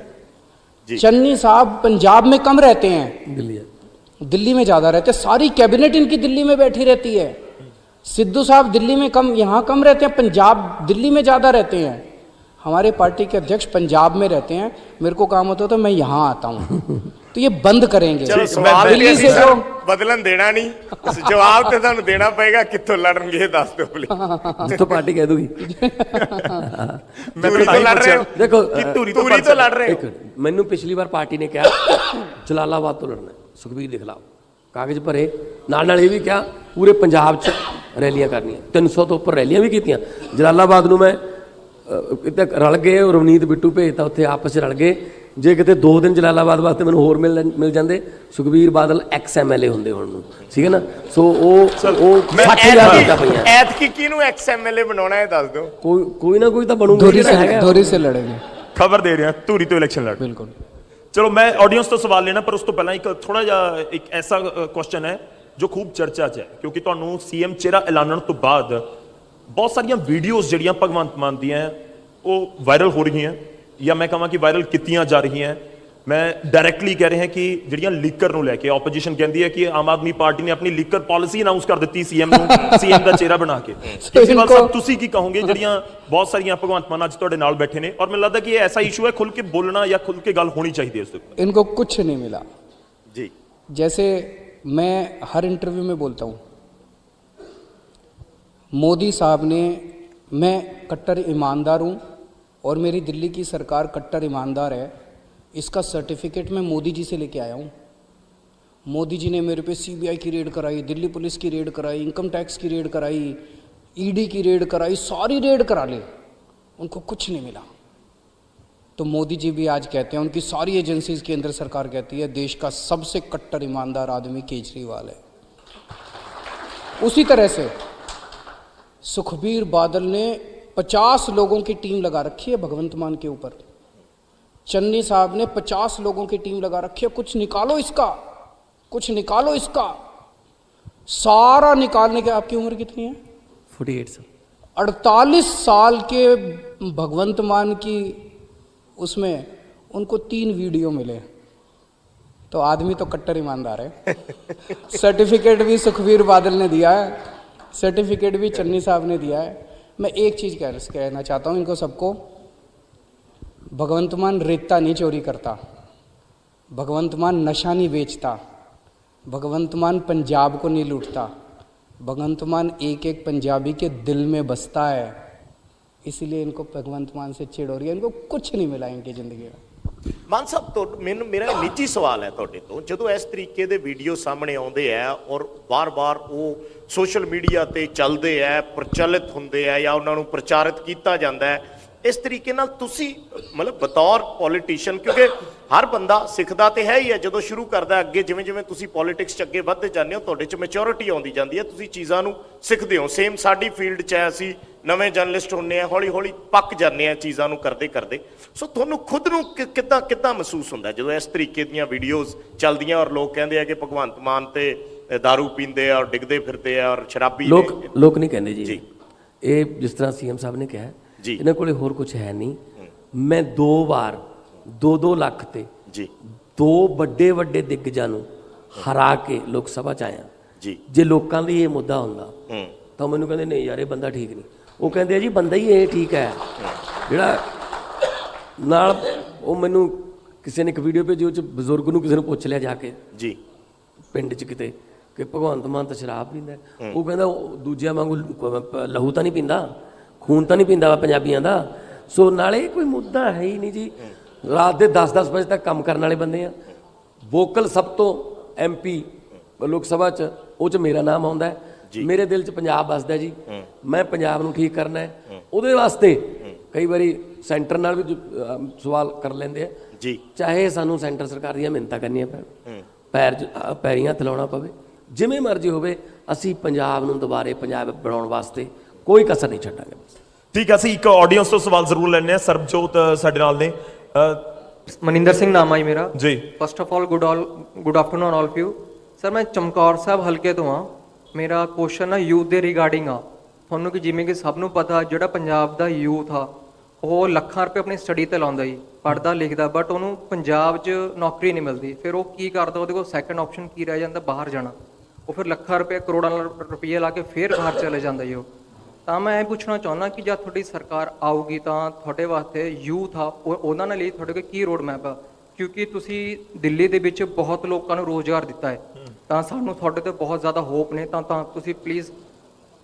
ਮਾਨ ਸਾਹਿਬ ਤੁਸੀਂ ਇਸ ਦਾ ਬਹੁਤ ਡਿਟੇਲ 'ਚ ਗੱਲ ਕੀਤੀ ਹੈ, ਪਰ ਮੈਂ ਹੋਰ ਸਪੈਸੀਫਿਕ ਕਰ ਦਿੰਦਾ। ਇੱਕ ਮੁੰਡਾ ਜਿਹਨੇ B.Tech ਕੀਤੀ ਪੰਜਾਬ 'ਚ ਜਾਂ 10+2 ਕੀਤੀ, ਨੌਕਰੀ ਮਿਲੀ ਨਹੀਂ, ਕੈਨੇਡਾ ਜਾਣਾ ਚਾਹੁੰਦਾ, ਤੁਸੀਂ ਰੋਕੋਗੇ ਕਿਵੇਂ? ਰੋਕ ਕੇ ਦਿਖਾਓ ਉਹਨੂੰ। ਦੇਖੋ B.Tech ਕਰਨ ਤੋਂ ਬਾਅਦ ਉਹ ਸਭ ਤੋਂ ਪਹਿਲਾਂ ਆਈਲੈਟਸ ਕਰੂਗਾ ਨਾ ਬਾਹਰ ਜਾਣ ਵਾਸਤੇ। ਜਿਹੜੀ ਆਈਲੈਟਸ ਹੈ ਉਹਨੂੰ ਅਸੀਂ ਡਿਗਰੀ ਸਮਝ ਬੈਠੇ, ਉਹ ਤਾਂ ਇੱਕ ਇੰਗਲਿਸ਼ ਦਾ ਛੋਟਾ ਜਿਹਾ ਟੈਸਟ ਹੈ ਜੀ। ਇਹਦਾ ਜ਼ਰੀਆ ਬਣ ਗਿਆ ਉੱਥੇ ਜਾਣ ਦਾ, ਠੀਕ ਹੈ ਨਾ। ਜੇ B.Tech ਨੂੰ ਅਸੀਂ B.Tech ਦੀ ਡਿਗਰੀ ਮੁਤਾਬਕ ਉਹਦੀ ਤਨਖਾਹ ਹੋਵੇ, B.Tech ਨੂੰ ਅਸੀਂ ਨੌਕਰੀ ਦੇ ਦਈਏ, ਤਾਂ ਕਦੇ ਵੀ ਨਹੀਂ ਚਾਹੂਗਾ ਕਿ ਮੈਂ ਆਪਣੇ ਪਰਿਵਾਰ ਤੋਂ ਦੂਰ ਜਾਵਾਂ। ਕਿਉਂਕਿ ਮੈਂ ਤੁਹਾਨੂੰ ਇੱਕ ਐਗਜ਼ਾਮਪਲ ਦੇਣਾ। ਸਾਨੂੰ ਪਿੱਛੇ ਜੇ ਜਦੋਂ ਕੇਜਰੀਵਾਲ ਸਾਹਿਬ ਜੀ ਨਾਲ ਅਸੀਂ ਗਏ, ਡੋਰ ਟੂ ਡੋਰ ਕੰਪੇਨ ਕੀਤੀ ਇੱਥੇ, ਖਾਨਪੁਰ ਪਿੰਡ ਹੈ ਜੀ, ਖਰੜ ਜੀ ਜੀ। ਸਕੂਲ ਆ ਗਿਆ, ਸਕੂਲ ਦੀਆਂ ਟੀਚਰਸ ਆ ਗਈਆਂ ਬਾਹਰ, ਫੋਟੋ ਖਿਚਾਉਣ ਲੱਗ ਗਈਆਂ ਜੀ। ਨਾਲ ਉਹਨਾਂ ਨੇ ਇਹ ਵੀ ਦੱਸਿਆ ਕਿ ਸਰ ਅਸੀਂ ਗੈਸਟ ਫੈਕਲਟੀ ਟੀਚਰ ਹਾਂ, ਅਸੀਂ ਪਿਛਲੇ 18 ਸਾਲ ਤੋਂ 2003 ਤੋਂ 6000 ਰੁਪਇਆ ਤਨਖਾਹ ਤੇ ਕੰਮ ਕਰ ਰਹੀ ਹਾਂ। 6000 ਰੁਪਈਆ ਜਨਾਬ, ਨਰੇਗਾ ਦੀ ਦਿਹਾੜੀ ਜ਼ਿਆਦਾ ਹੈ ਜੇ ਆਪਾਂ ਲਾਈਏ। ਇੱਕ ਪੜ੍ਹਿਆ ਲਿਖਿਆ ਟੀਚਰ M.Tech ਕੀਤੀ ਹੈ, MSc ਕੀਤੀ ਹੈ, ਟੈਟ ਪਾਸ ਹੈ, ਉਹ 6000 ਤੇ ਜਿਹੜਾ ਟੀਚਰ, ਜਿਹਨੂੰ ਮੈਂ ਵੀ ਟੀਚਰ ਦਾ ਬੇਟਾ, ਜਿਹਨੂੰ ਨੇਸ਼ਨ ਬਿਲਡਰ ਕਹਿੰਦੇ ਨੇ, ਕੌਮ ਦਾ ਨਿਰਮਾਤਾ, ਜੇ ਉਹ ਉਹਨੂੰ ਆਪਦੇ ਭਵਿੱਖ ਦੀ ਵੀ ਚਿੰਤਾ ਰਹੂਗੀ ਤਾਂ ਉਹ ਆਪਣੇ ਬੱਚਿਆਂ ਦਾ ਭਵਿੱਖ ਕੀ ਬਣਾਊਗਾ? ਦਿੱਲੀ ਦੇ ਵਿੱਚ CM ਸਾਹਿਬ ਨੇ ਗੈਸਟ ਫੈਕਲਟੀ ਟੀਚਰ ਦੀ ਤਨਖਾਹ 36000 ਕੀਤੀ ਹੋਈ ਹੈ। 36000 ਉੱਤੋਂ ਮਾਨ ਸਨਮਾਨ ਇਹ ਕਿ ਦਿੱਲੀ ਦੇ ਸਰਕਾਰੀ ਸਕੂਲਾਂ ਦੇ ਟੀਚਰਾਂ ਦਾ ਇੱਕ ਵਫਦ New Zealand, Singapore, Oxford university London, Hayward university Houston ਜੀ ਅਮਰੀਕਾ, ਉੱਥੇ ਲਿਜਾ ਕੇ ਉਹਨਾਂ ਨੂੰ ਪੜ੍ਹਾਈ ਦੇ ਨਵੇਂ ਤਰੀਕੇ ਸਿਖਾਏ ਜਾਂਦੇ ਨੇ। ਆ ਕੇ ਇੱਥੇ ਉਹ ਆਪਦੇ ਕੋਲੀਗਸ ਨਾਲ ਗੱਲ ਕਰਦੇ ਆ ਤੇ ਨਾਲ ਕਹਿੰਦੇ ਯਾਰ ਅਸੀਂ ਅਮਰੀਕਾ ਦੇਖ ਲਿਆ। ਨਾਲ ਟੀਚਰ ਦਾ ਹੌਸਲਾ ਵੱਧ ਗਿਆ। ਔਰ ਦਿੱਲੀ ਦੇ ਵਿੱਚ ਟੀਚਰ ਪੜ੍ਹਾਈ ਤੋਂ ਬਿਨਾਂ ਹੋਰ ਕੋਈ ਕੰਮ ਨਹੀਂ ਕਰ ਸਕਦਾ, ਬਸ ਸਿਰਫ ਪੜ੍ਹਾਉਣਾ ਹੈ। ਇੱਥੇ ਪੜ੍ਹਾਉਣਾ ਹੀ ਨਹੀਂ, ਬਾਕੀ ਹੋਰ ਸਾਰੇ ਕੰਮ ਟੀਚਰਾਂ ਤੋਂ ਲੈਂਦੇ ਆ। ਸੋ ਅਸੀਂ ਇੱਕ ਕੁਆਲਿਟੀ ਦੀ ਐਜੂਕੇਸ਼ਨ ਜਦੋਂ ਦੇਣ ਲੱਗ ਗਏ ਨਾ, ਤੇ ਇੱਥੇ ਇੰਡਸਟਰੀ ਵਾਪਸ ਆ ਗਈ, ਤਾਂ ਇੰਡਸਟਰੀ ਨੂੰ ਤਾਂ ਚਾਹੀਦੇ ਹੋਣਗੇ ਨਾ ਸਪੈਸ਼ਲਿਸਟ, M.Tech B.Tech ਇੰਜੀਨੀਅਰ। ਤਾਂ ਇਸ ਤਰ੍ਹਾਂ ਅਸੀਂ ਸਾਰਾ ਰੋਡ ਮੈਪ ਬਣਾਇਆ। ਸਿੱਧੂ ਕਹਿੰਦੇ ਉਹਨਾਂ ਦਾ ਇੱਥੇ ਹੌਸਲਾ ਵਧੂਗਾ। ਸਿੱਧੂ ਕਹਿੰਦੇ ਉੱਥੇ ਪ੍ਰੋਟੈਸਟ ਹੁੰਦੇ ਰਹਿੰਦੇ ਦਿੱਲੀ, ਇਨਫੈਕਟ ਉਹ पहुंच भी गए थे एक दिन। वो तो सिद्धू साहब कराते हैं प्रोटेस्ट। मतलब सिद्धू साहब आए, 100-150 लोगों को लेके आए, और बोले कि वहाँ पे टीचर प्रोटेस्ट कर रहे हैं। टीचर, मैंने कहा यार दिल्ली में टीचर कैसे प्रोटेस्ट कर सकते हैं? तो फिर वो उसका जो वीडियो बनवाया और जो हमने देखे बैठ के, सारे कांग्रेसी थे जी, उसमें टीचर थे ही नहीं। 100 कांग्रेसियों को पकड़ के लाके बोले टीचर प्रोटेस्ट कर रहे हैं, टीचर प्रोटेस्ट कर रहे हैं। वो वर्डिंग साहब जाते हैं वहाँ पे, वो कुछ भी करते हैं ये लोग। मतलब दिल्ली के बारे में तो अगर कांग्रेस ना ही बात करे तो अच्छा है, क्योंकि एक मिनट बड़ा साहब, सिद्धू साहब और चन्नी साहब 2020 में कांग्रेस की स्टार कैंपेनर्स की लिस्ट में थे दिल्ली के लिए। ये गए क्यों नहीं वहां पे प्रचार करने? 2 बार हो गए, 2015 2020। नेशनल पार्टी नेशनल कैपिटल में दिल्ली 0। और जहां सोनिया गांधी का घर है, राहुल गांधी का घर है, वहां का एमएलए पता कौन है? अरविंद केजरीवाल। अच्छा अरविंद जी, ਆਪਾਂ ਹੁਣ ਆਖਰੀ ਮੋੜ 'ਚ ਹੈ ਇੰਟਰਵਿਊ ਦੇ। ਇੱਕ ਦੋ ਸਵਾਲ ਨੇ, ਫਟਾਫਟ ਮੈਂ ਤੁਹਾਡੇ ਤੋਂ ਜਾਨਣਾ ਚਾਹਣਾ। 1 ਮਹੀਨਾ ਕਰੀਬ ਰਹਿ ਗਿਆ ਇਲੈਕਸ਼ਨਸ ਦੇ ਵਿੱਚ। ਤੁਸੀਂ ਇਸ ਵੇਲੇ ਜਾਂ ਆਮ ਆਦਮੀ ਪਾਰਟੀ ਇਸ ਵੇਲੇ ਕੀ ਸੋਚ ਰਹੀ ਹੈ ਕਿ ਅਗਲੇ ਦਿਨਾਂ ਦੇ ਵਿੱਚ ਜਿਹੜੀ ਤੁਹਾਡੀ ਪਾਰਟੀ ਦੀ ਕੈਂਪੇਨ ਹੈ, ਤੁਸੀਂ ਅੱਜ ਕਿੱਥੇ ਖੜੇ ਹੋ, ਚੁਣੌਤੀਆਂ ਕੀ ਨੇ, ਅਗਲੇ ਦਿਨਾਂ 'ਚ ਕਿਵੇਂ ਲੈ ਕੇ ਜਾਣਾ, ਉਸ ਕੈਂਪੇਨ ਨੂੰ ਵਧਾਉਣਾ ਹੈ, सस्टेन करना है? कि मतलब थोड़ी की चुनौतियां की ने? 2-3 चीजें हैं। एक तो ये कि हमारा कैंपेन पूरा पॉजिटिव होगा। ठीक है। आज पंजाब के अंदर आप मोटे मोटे तौर पे देख लो जी, सुखबीर बादल क्या बोलते हैं? सुखबीर बादल क्या बोलते हैं जी? केजरीवाल ऐसा, भगवंत मान ऐसा, केजरीवाल ऐसा, भगवंत गालियां देते हैं जी। चन्नी साहब क्या कहते हैं? केजरीवाल ऐसा, केजरीवाल ये, केजरीवाल काला है, केजरीवाल फलाना है, ढिमकाला अंग्रेज है, ये गालियां देते हैं जी। हम क्या कहते हैं? हमें वोट दो, हम स्कूल बनवाएंगे, हमें वोट दो, हम अस्पताल बनवाएंगे, हमें वोट दो, हम बिजली ठीक। हमारा पूरा कैंपेन पॉजिटिव कैंपेन है और वो पॉजिटिव कैंपेन रहेगा। इसी चीज़ को घर घर तक पहुंचाएंगे। ठीक है। दूसरी बात, लोगों को ये समझाना है कि आखिरी मौके पे कहीं इधर उधर फिसल मत जाना जी। सबने मिलके इस बार एक ही बटन दबाना है, झाड़ू का बटन। पिछली बार फिसल गए थे कहीं। कोई चैलेंज लगता है सब तो बड़ा? और तीसरी बात ये है, जितने, ये बात मैं बार बार कहने भी वाला हूं कि जितने कांग्रेस के वोटर हैं जी और जितने अकाली दल के वोटर हैं, उनसे मैं खास तौर से कहना चाहता हूं जी कि जब हम स्कूल बनवाएंगे तो आपके बच्चों को भी वहां एडमिशन मिलेगा। अगर हम अस्पताल बनवाएंगे तो आपके परिवार का भी वहाँ इलाज होगा। अगर बिजली फ्री करेंगे तो कांग्रेसियों की और अकाली दल वालों की भी बिजली फ्री होगी। तो एक बार अपनी अपनी पार्टी को छोड़ दो सारे जने, और एक बार सारे जने मिलके पंजाब के लिए वोट दे दो। अगर 5 साल में काम ना करें, एक मौका दे दो हमें, 5 साल में काम ना करें, उठा के बाहर फेंक देना हम लोगों को। समय हमारे पास समाप्त है। एक भगवंत जी, एक आखिरी आपसे सवाल लेना चाहूंगा। सीएम बने तो पहला काम क्या हो? तो पहला नहीं, काम तो बहुत सारे करने पड़ेंगे जी। और ये नहीं है कि एक काम पे हम कंसल्ट होता ना कि जहन में कि सबसे पहले यही करना। रोजगार, एजुकेशन, हेल्थ, करप्शन, माफिया राज, इनको पैरेलल लेके चल गए। और जैसा कि मुख्यमंत्री जी ने कहा, आपको 3-4 महीने में पंजाब जो है वो दोबारा रंगला होता हुआ नजर आने लगेगा। और जो आपकी टैगलाइन है ना न्यूज़ 18 की, साडी पहुंच तुहाडी ताकत, ये साडी भी है कि साडी पहुंच लोकां दी ताकत। शुक्रिया। तो शुक्रिया, बहुत बहुत धन्यवाद हमारे साथ जुड़ने के लिए, इस टाउन हॉल में बातचीत करने के लिए। तो कोशिश की है कि बहुत सारे सवालों के हम जवाब ले सकें, और पंजाब के मुद्दे हैं, और कोशिश इसी तरह से जारी रहेगी कि लोगों के सवाल पहुंच सके बड़े सियासतदानों के पास। मुझे और मेरे सहयोगी विजयपाल बराड़ को इजाजत दीजिए। शुक्रिया आपका भी, बहुत बहुत धन्यवाद। तुसी जुड़े रहो न्यूज़ 18 पंजाब।